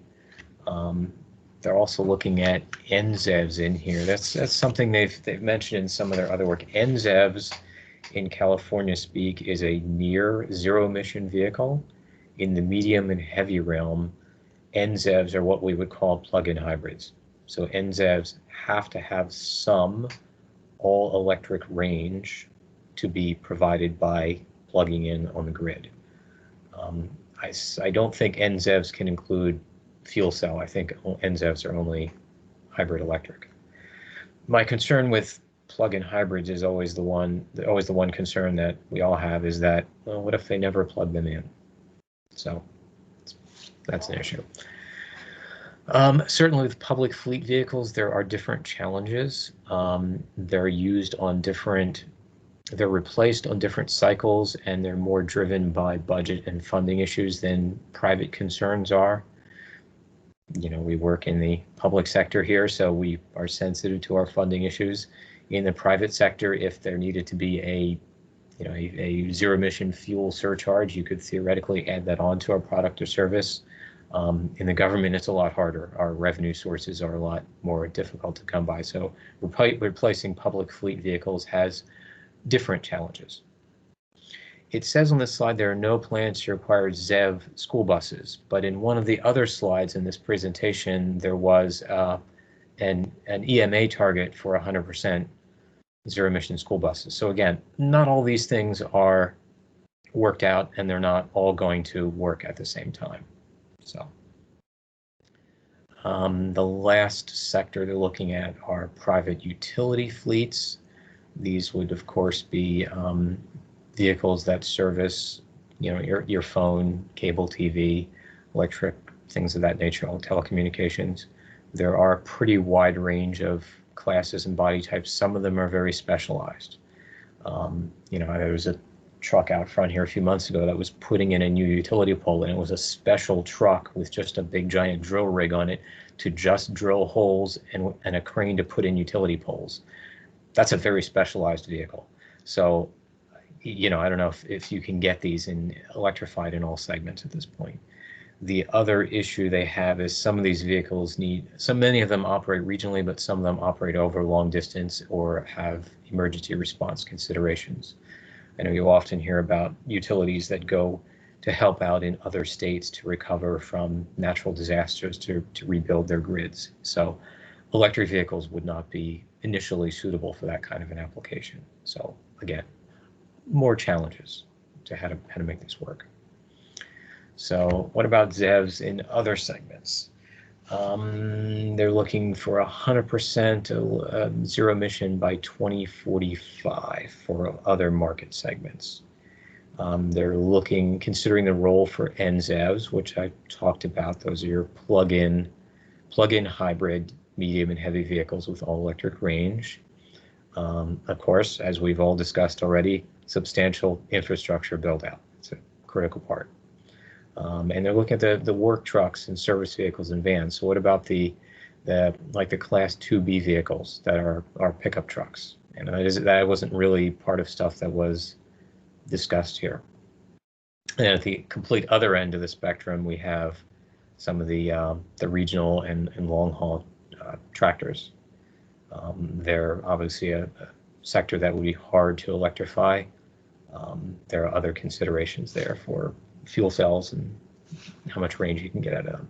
So, and when to bring in the smaller fleets. Again, they haven't defined in any of this what fleet size would be applicable under any of these considerations. So I don't know what smaller fleets means in this context. So there's a lot of interesting concepts here that would define how zero-emission vehicles could be practically applied in New Jersey in terms of requiring fleets to use them. We'll leave you with some questions here. Is this requirement a potential fit for New Jersey? And I say is a fleet requirement. I mean, there's a whole bunch of things here. So are some of these a good fit for New Jersey? What are the hurdles? Infrastructure, yep, we've already talked about that. Are there other goals, other ways to achieve these goals that we haven't talked about yet? So we're open to ideas and thoughts here. Scheduling, this isn't even a CARB regulatory proposal yet, so we have no schedule to go with this. And in terms of enforcement, again, we're not sure how that could be done. We as an agency don't regulate vehicle fleets. I mean, we do have regulations on vehicle, new vehicles and new engine requirements, which is what we talked about under ACT, but we don't regulate fleets and what they would be required to purchase. So we're not sure how this could be regulated or enforced. So I'll leave you with those questions. I'll leave this slide open here, but let me go back and see if I can open the conversation here. Okay, back to you, Peg, for a minute. So far, I do not see any hands raised. I saw one question early on in the chat box from Charles Liu asking if operators could meet the zero emission requirement by switching to 100% carbon neutral fuel. Sorry, I was muted there. I don't have an answer for that. It's an interesting concept. That's something that we should take into consideration if we're looking at carbon neutrality versus actual tailpipe zero emissions. And there are some considerations in that a lot of these strategies involve reducing emissions from the tailpipe because of their operation in EJ areas. So even if it were a carbon neutral fuel like a carbon neutral biodiesel or something like that, you're still talking about particulate emissions from the bus on the street where the people are breathing it. So yeah, maybe, but not everywhere.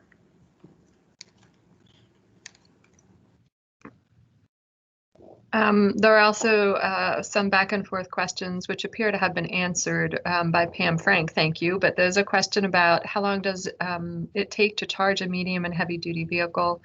The answer is that it depends on a lot of things, including battery size and use cases.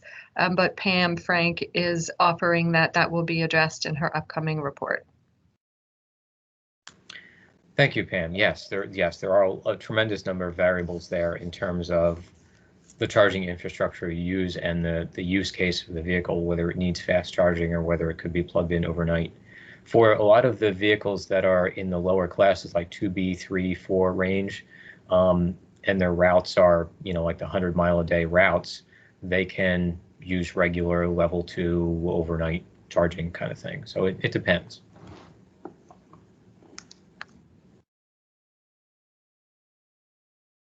Okay, it looks like Amy Goldsmith has her hand raised, so go ahead, Amy. Yeah, hi. In going through the slides that you just went through, the logistics industry is is not a straight line, even though it might travel on a road. The road turns in many directions, as does the industry. And I think that whatever proposals are put together, and the fact that California is looking at 5 or 6 different things as you went through the slides, it seems to me that it is imperative that you actually consider many, if not all of these, as part of a suite to get to where we want to go. One, because it helps pay for it, right? So it's not all in the public sector to pay for it. But also, just different parts of the industry operate in different ways and behave in different ways, and are run by different people, right? So I just think it's important to consider all of these, whether it's from the facility side of it. If you're going to a warehouse that has a plug-in, then there's more of an incentive to go there, and then maybe you could drive your incentives to both buy the right vehicle and from the beginning to the end, right? Because that's the nervousness people have. And I would say especially on port drayage and goods movement. And as you mentioned, certain people are on the same route every day, or they stay within a 50-mile range. I mean, a lot of the port trucks in New York and New Jersey, they don't go very far. They're just bouncing back and forth between, in a close range. And so, and I also think it would be really important for us to consider what New York and New York City is doing, because they're doing there's a lot of activity and activism in New York around last mile delivery and other things. And since almost all of the goods that come to New York City actually come through the port of Newark and Elizabeth, it would be good to be able to figure out ways to coordinate that effort. And take advantage of the infrastructure at both ends of the supply chain. So just thoughts about that. Okay. Thank you.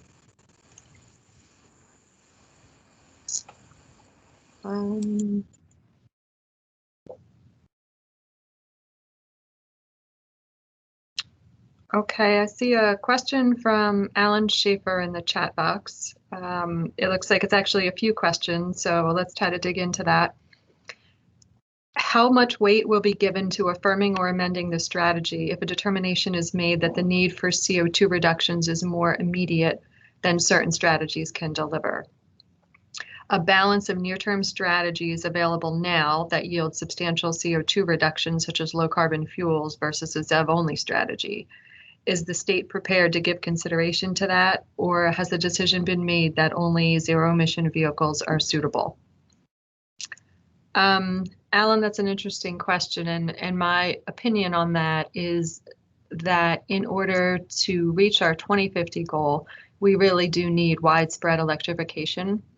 So to move on different paths and parallel paths, I'm wondering whether that's devoting resources, both financial and market, from pure electrification.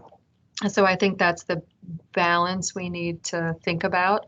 I understand the need for immediate reductions, but what's the best way to get to our goal, and is a short-term different strategy really going to help with our long-term goal?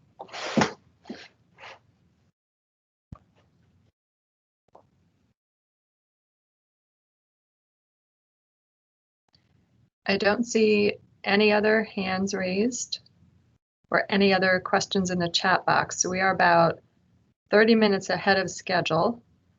I'm going to suggest that we take a 5-minute break right now because we are ahead of schedule.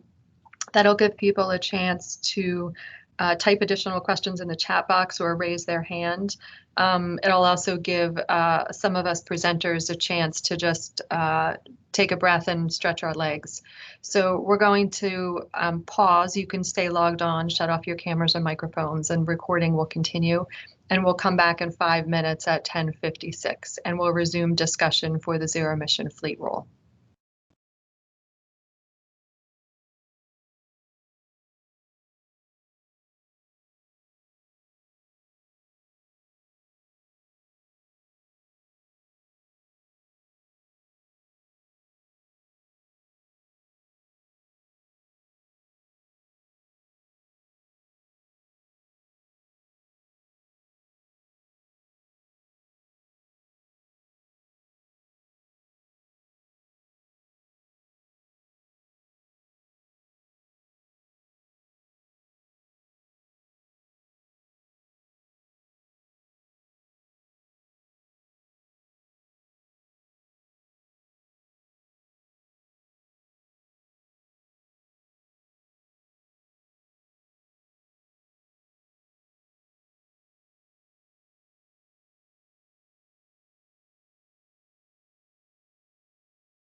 Peg, are you back?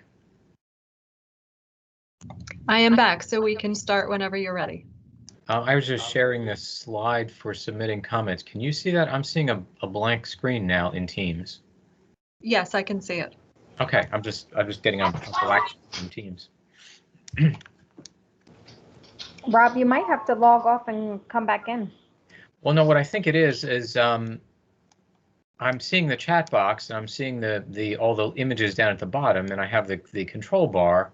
Just that I'm seeing the middle of the screen is one of the guests' videos, which is just black. So I'm not sure why that's all I'm getting, but as long as it's working, it's fine. Yep, it is working. So you can go ahead and start the third presentation whenever you're ready. So this will be the omnibus rule, which I call the low NOx rule because that's what it's focused on. Right. All right, let me open that up.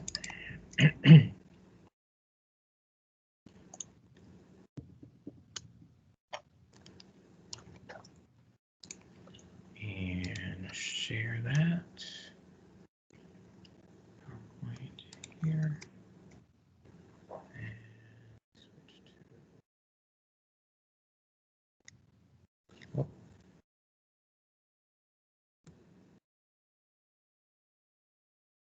There, that's the right mode. Okay, can you see the first slide? Yep, we're ready to go. Okay, very good. This is definitely the shortest presentation of the set for today, so this won't take us as long. What we're going to cover now is what California calls the California Heavy Duty Engine and Vehicle Omnibus Regulation. Some people refer to it as the low NOx rule. Some people refer to it as the NOx Omnibus rules, but officially this is what they call it. So there you go. List of acronyms for people who view the presentation later on. And again, talking about the suite of CARB strategies that we're going over today. This is the one covering engine standards for vehicles that are not being converted to zero emission vehicles. So, we realize not everything can go zero emission in any immediate time frame. So let's get cleaner vehicles that are still combusting fossil fuel. So that's what this rule is about. We'll talk about what we're considering and then about the regulation and then open it up for questions and comments. So California is still in their initial proposal stages of this as well. They initially proposed it on June 23rd of this year. The board held a public hearing on August 27th, which has now already passed. The board voted to approve the proposal with amendments. I tried to remember this yesterday. I don't remember what the amendments were, but the amendments don't affect anything that I'm showing you today. I think the amendments had to do with banking and trading across vehicles that were sold in other states that met a lower standard. I think they removed that provision, something like that. So it doesn't affect what we're presenting on today. So as with the other regulations for consideration, we could consider adopting this by reference. Since this is a vehicle and engine standard, we would have to adopt California's regulations in part and parcel to preserve identicality. We actually already have a subchapter in New Jersey Administrative Code that requires for heavy-duty diesel engines that we use California standards unless the federal standard is as stringent, which it currently is for now. So that rule never really became enforceable, but this could, slot in and complement our existing subchapter on that concept right now. So what is it?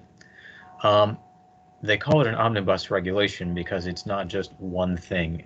It's an amendment of many, many different California regulations. It involves setting new exhaust emission standards for heavy-duty auto cycle and diesel cycle engines for weight ratings of 10,000 pounds and greater. So that would be Class 3 through Class 8. It revises an in-use testing program. It revises warranties and useful life periods. It sets more stringent heavy-duty engine durability requirements. It establishes an emissions averaging banking and trading program. And they're looking at a powertrain certification test procedures for a hybrid powertrain standard. That would be essentially a hybrid electric system for heavy-duty vehicles. So this isn't just one thing. In order for the standards to work appropriately, they're adjusting the warranties, the durability requirements, the useful life, in-use testing to make sure that the standards make sense and the standards are applicable to the vehicles that are in use, because they've found significant cases where in-use emissions from heavy-duty vehicles now significantly exceeds the certification standards. So they're trying to get at that. Brief aside, California uses the term auto cycle and diesel. New Jersey uses gasoline fueled and diesel powered. Auto cycle is essentially spark ignition, which for us is gasoline, CNG, LNG, propane, things of that nature, that's spark ignition. And diesel is anything that's compression ignition, so diesel, biodiesel, renewable diesel, any blends thereof. So in short, this California proposal encompasses all heavy-duty engines, gasoline and diesel in New Jersey. So, but they talk about auto cycle when we talk about gasoline. So same thing. So why does CARB think that they need these regulations? In 2013, if you remember all the way back then, they created an optional low NOx certification program for heavy-duty engines. A number of engines did get certified. All of them, curiously now, are CNG or LPG. The vast majority are CNG. So they considered that program successful because a number of engines were certified under the optional low NOx certification. The existing standards don't provide enough emission reductions, and they found that real-world testing of heavy-duty engines reveals excess emissions beyond certification. That's what I was alluding to a minute ago. That's been an ongoing problem. So they're looking at regulatory amendments to better address in-use operating conditions, the longer useful life, and longer warranties. They've also found in their studies, and there's many hundreds of pages and hundreds of pages of appendices in their proposal for further details. But they have studies where they've looked at when engines are overhauled and maintained, and they're finding that those periods are much longer than the typical engine warranties or the typical prescribed useful life periods. So they're extending that so that when an engine gets overhauled, the emission controls are more likely to be under warranty and be properly replaced as to everything being out of warranty, because the warranty was 150,000 miles and they didn't overhaul it to 200,000 and find all these things wrong with it. So they're extending those kinds of things. So CARB deems these emission reductions are technically feasible and cost effective. And yes, they do have very detailed analyses of the increased cost of this, but it's a marginal cost over the cost of the heavy duty engines, at least in their view. So how does it work with other regulatory changes? This is complementary to the advanced clean truck regulation because we can't have everything go zero emissions all at once. There are vehicle types and use cases that we just can't electrify immediately. So let's get cleaner engines in them until we can go all zero emissions. So that's what this is about. These are the cleaner emissions for engines that are still burning fossil fuels. Although this is primarily a NOx reduction strategy, they do anticipate some particulate matter benefits as well. Their analysis indicates that NOx can be a precursor to secondary PM 2.5 formation. So although they didn't quantify the PM reductions for this rulemaking, they anticipate some PM reductions as well. So CARB's regulatory proposal is, like I said, it's a lot of material. I mean, their original proposal is 400 pages that I attempted to skim. It's a lot of material. Here's a link if you want to look at all of the rulemaking in detail and all of the appendices. I'm only going to try to cover in the next few minutes really just some of the basic highlights of what the impact of the new NOx standard is. I'm not going to attempt to go into all the changes to the test procedures and in-use certifications and all the things they cover. It's a lot of different rules, and it's not just one section of California Code of Regulations. It hits many different areas, so it is very comprehensive. So first step is the applicability. CARB uses unique classifications for vehicles. These, light, heavy duty diesel, medium, heavy duty diesel, heavy, medium duty auto cycle, things like that. So basically it's class 3 through class 8 gasoline and diesel in New Jersey language. So it's almost everything class 3 through class 8. So next couple slides, this one and the next slide, will cover essentially the NOx standard, because that's what this is really all about, is NOx reductions. So the current standard is 0.2 grams per brake horsepower hour. They want to, for the next phase of this, model year 2024 to 2026, they would ratchet it down to 0.05. So they go from 0.2 to 0.05.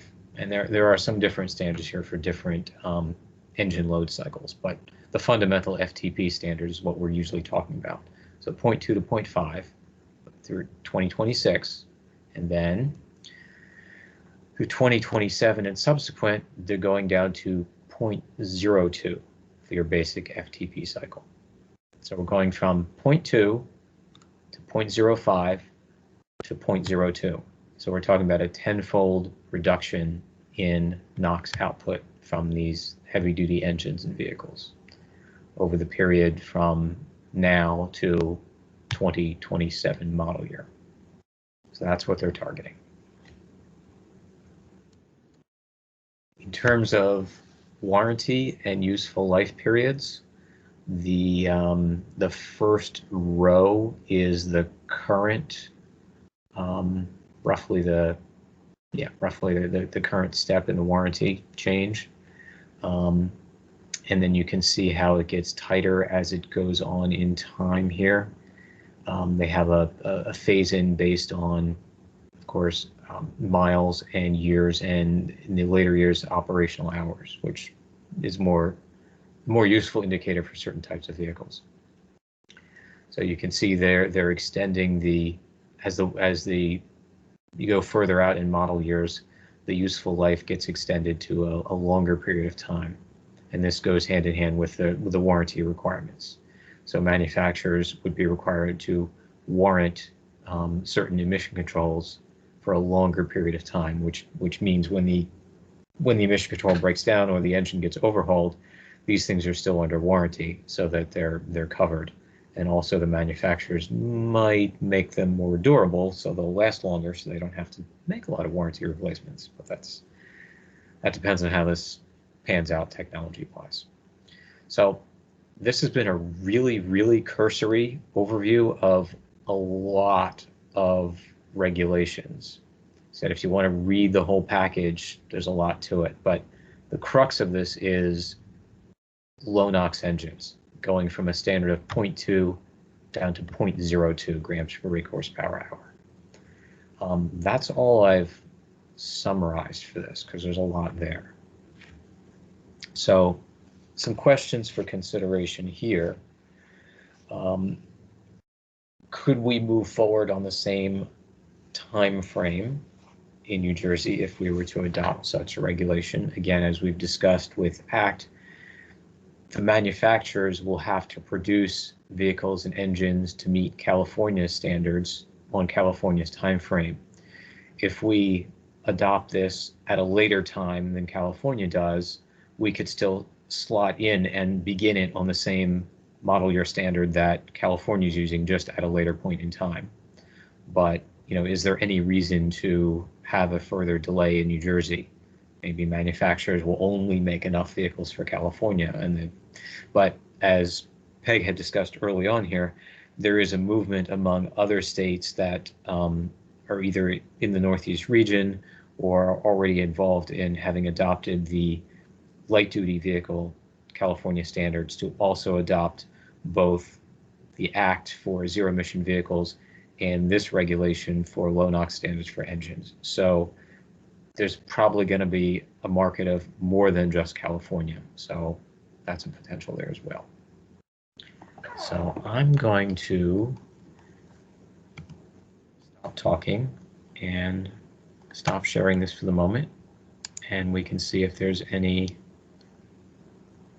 comments or questions. So far there is, looks like Zach just raised his hand. So Zach, go ahead. Hey, thanks, Rob. Thanks, Peg. We certainly think this would be a good rule for New Jersey to adopt. I think it'll lead to real emissions and the reductions in the near term. There are areas to improve, and I can submit some more formal comments that you're able to do while kind of sort of on the crediting side. So to make it a little bit more favorable to ZEVs in terms of trying to replace diesel with ZEVs through this rule. Ideas like reducing the early action credits that go to hybrids and natural gases to put them more on a level playing field with ZEVs. I'll submit something a little more that's a little bit in the weeds, but we just encourage the state to really consider these. I think these rules, along with the ACT, can really transform the heavy-duty sector in New Jersey. And as you mentioned Amazon before, but this goes for any national fleets as they're looking at where they're deploying some of their first vehicles as they adopt EVs. They're looking at the holistic picture of where it makes the most sense from regulatory perspective, but also total cost of ownership in their deployment. So, New Jersey should factor that in terms of trying to make the state the place where a lot of these national fleets do deploy their early vehicles. So that that could be rate reform, it could be low carbon fuel standards, but certainly the rules and regs you were talking about today would play a factor in any national fleet decisions. Thank you. Thank you, Zach. Amy has her hand raised, and then Dawn Fenton.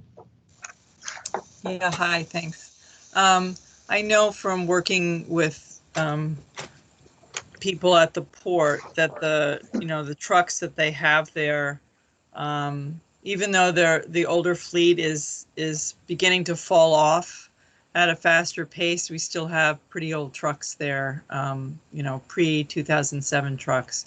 So they're not even operating with the so-called best available technology, and their trucks are so old that they got 1 million miles on their trucks. It's probably irrelevant, right? Even if they had the right engine.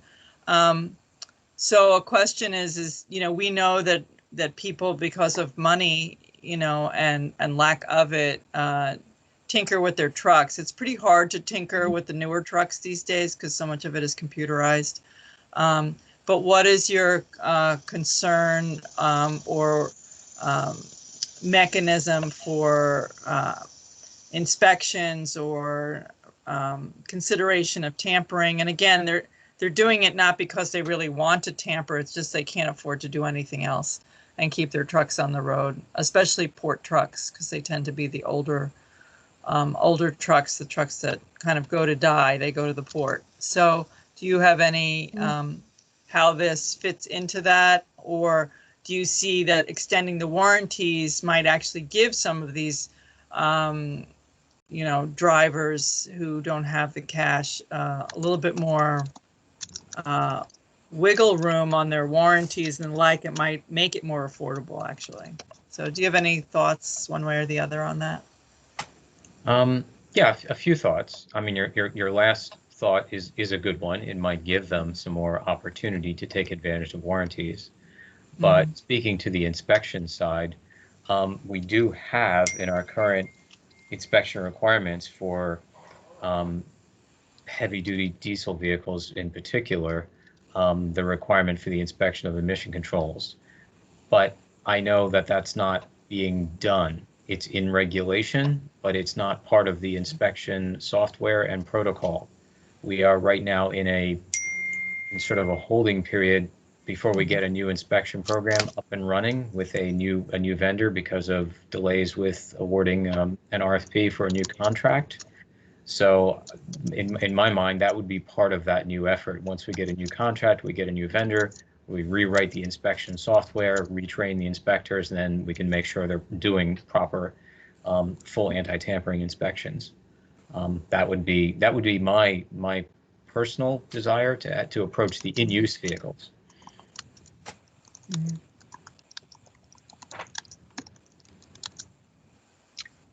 Next, we have Dawn Fenton. Dawn, go ahead and ask your question.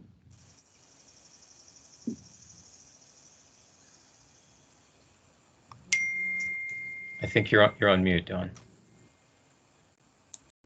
Sorry about that. Thank you. I guess I have a comment as well as maybe it's more of a comment than a question. And so Dawn Fenton, sorry, with Volvo Group North America. I guess just reiterating some of the concerns that we had expressed with this rule, and both for California, but also for other states that might consider adopting it.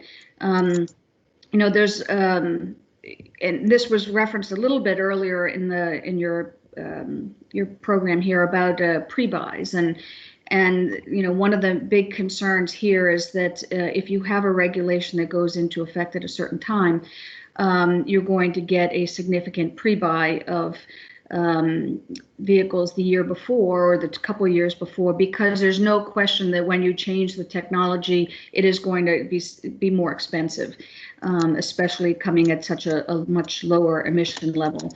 And so unfortunately, what ends up happening is you end up locking in place a lot of older, you know, existing and older vehicles and not seeing the turnover that that you need to see. And in the case of this regulation in particular, not only is it a question of difficulty or the new technology or vehicles being more expensive, but they will not exist for all applications because it is extremely expensive to go through the certification process. And obviously there's, you know, different engine sizes and different engine horsepowers and all. And it's clear that in some cases that this new regulation level will not be able to be met. And so you will not have certain vehicles available. So that's just one set of concerns. The other is, and this gets to the linkage between the Advanced Clean Truck Regulation and the Low NOx regulation. And since I couldn't be on for the whole thing, but I know you talked about the ACT this morning. I mean, and I know that states are talking about adopting them as a package together, because that's how CARB is talking about them.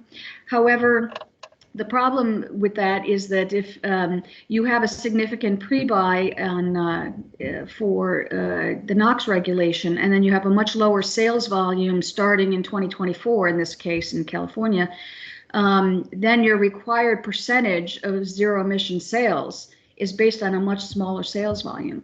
So you don't end up getting the actual number of ZEVs that you anticipate getting when those two regulations are, because they're naturally linked in that way. So those are just some concerns that we've tried to raise, and you know, we've submitted comments, and those are available for anybody to download and see. And you know, would be interested in talking to you guys more about some of those challenges and how they might be met. In addition, thank you for the comments, by the way. In addition, I think there are also comments expressed to California about the impact on the industry of the hit of both those things at the same time, having to produce zero emission vehicles and to produce cleaner diesel vehicles. You know, yeah. they just that they couldn't achieve both at the same time. It's too much of a burden for the industry to do both at once. Right. Oh, no question that there's lots of other things I could raise as challenges with the regulation. Those are just some of the more pressing ones that aren't industry focused, but rather it's looking at what the outcome. I was focusing more on what would affect the outcome in terms of the air quality, not so, you know, for the states, rather than looking internally at what our industry is able and not able to do and challenges to us. Yes, yes, I totally understand it, but that is a good point, though. Yeah, that the percentage could end up being lower if there's a lot of pre-buy. I think we saw pre-buys with the last major iteration of new diesel technology was 2010 or so, 2007. Well, actually, the most significant pre-buy was in 2007, and Right. And the layoffs. We laid off a good percentage of our workforce because of the significant downturn, the low buy that came after the fact. So, and I have more statistics on that from an industry perspective, not necessarily Volvo specific, that I'm happy to share with you offline or another time. Do you, or not to put you on the spot, or anybody have any suggestions on how to curb the pre-buy aspect? I don't know if there's a regulatory mechanism to get around that because it's such an individual purchase decision. If you don't, that's fine. I'm just throwing the question out there. It's all right. Anyway, thank you.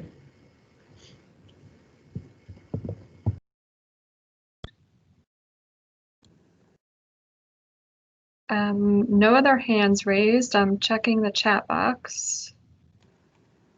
No questions in the chat. Let's give it a few minutes for people to digest what Rob presented, and then we'll check again to see if any hands raised or questions in the chat box. Let me put up the slide for comments if anyone wants to submit comments. Yep. It's the same email address for all of our regulations. Just if you could put in the subject line which one you're commenting on, but some of you may be commenting on all of them simultaneously. That's fine.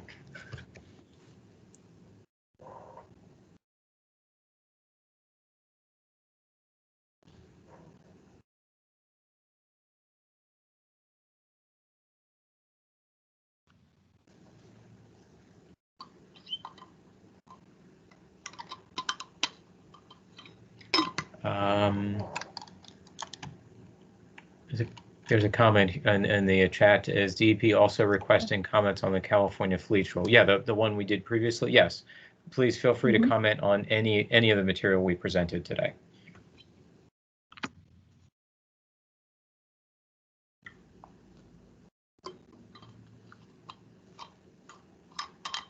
And we'll present this afternoon and next week.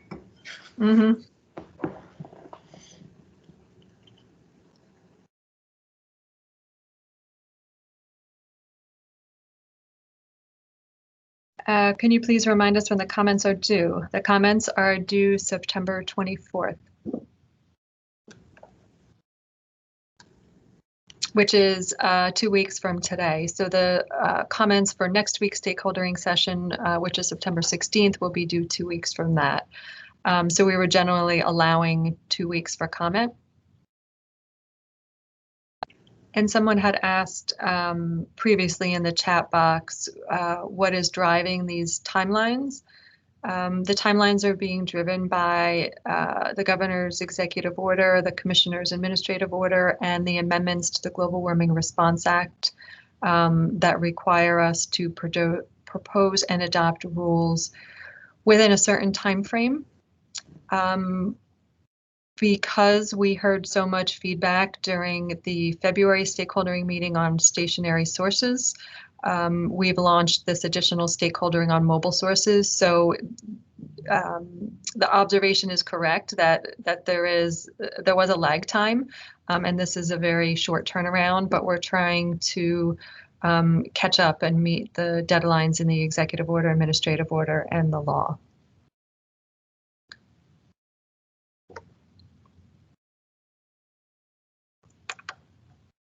Okay, I don't see any other hands raised or comments in the chat box, so we are going to go ahead and conclude. As a reminder, the next session starts at 1 o'clock. The first 20 minutes will be an overview that's identical to what I kicked off this morning's meeting with. And this afternoon, we'll be focusing on drayage truck rules as well as medium-duty vehicle inspections. So feel free to join us for that. If you do not have the link, if you haven't registered yet, go ahead to our NJPACT website and you'll see the links in the agendas there. So we'll go ahead and stop recording and close the meeting. Hey. Thank you, everyone. Hey. Oh, yes? You have Yes. one more question. So how soon will the PowerPoints be available online? We usually try to get those up online the next day. At the latest, they'd be up on Monday. Mm-hmm. Thank you. Okay.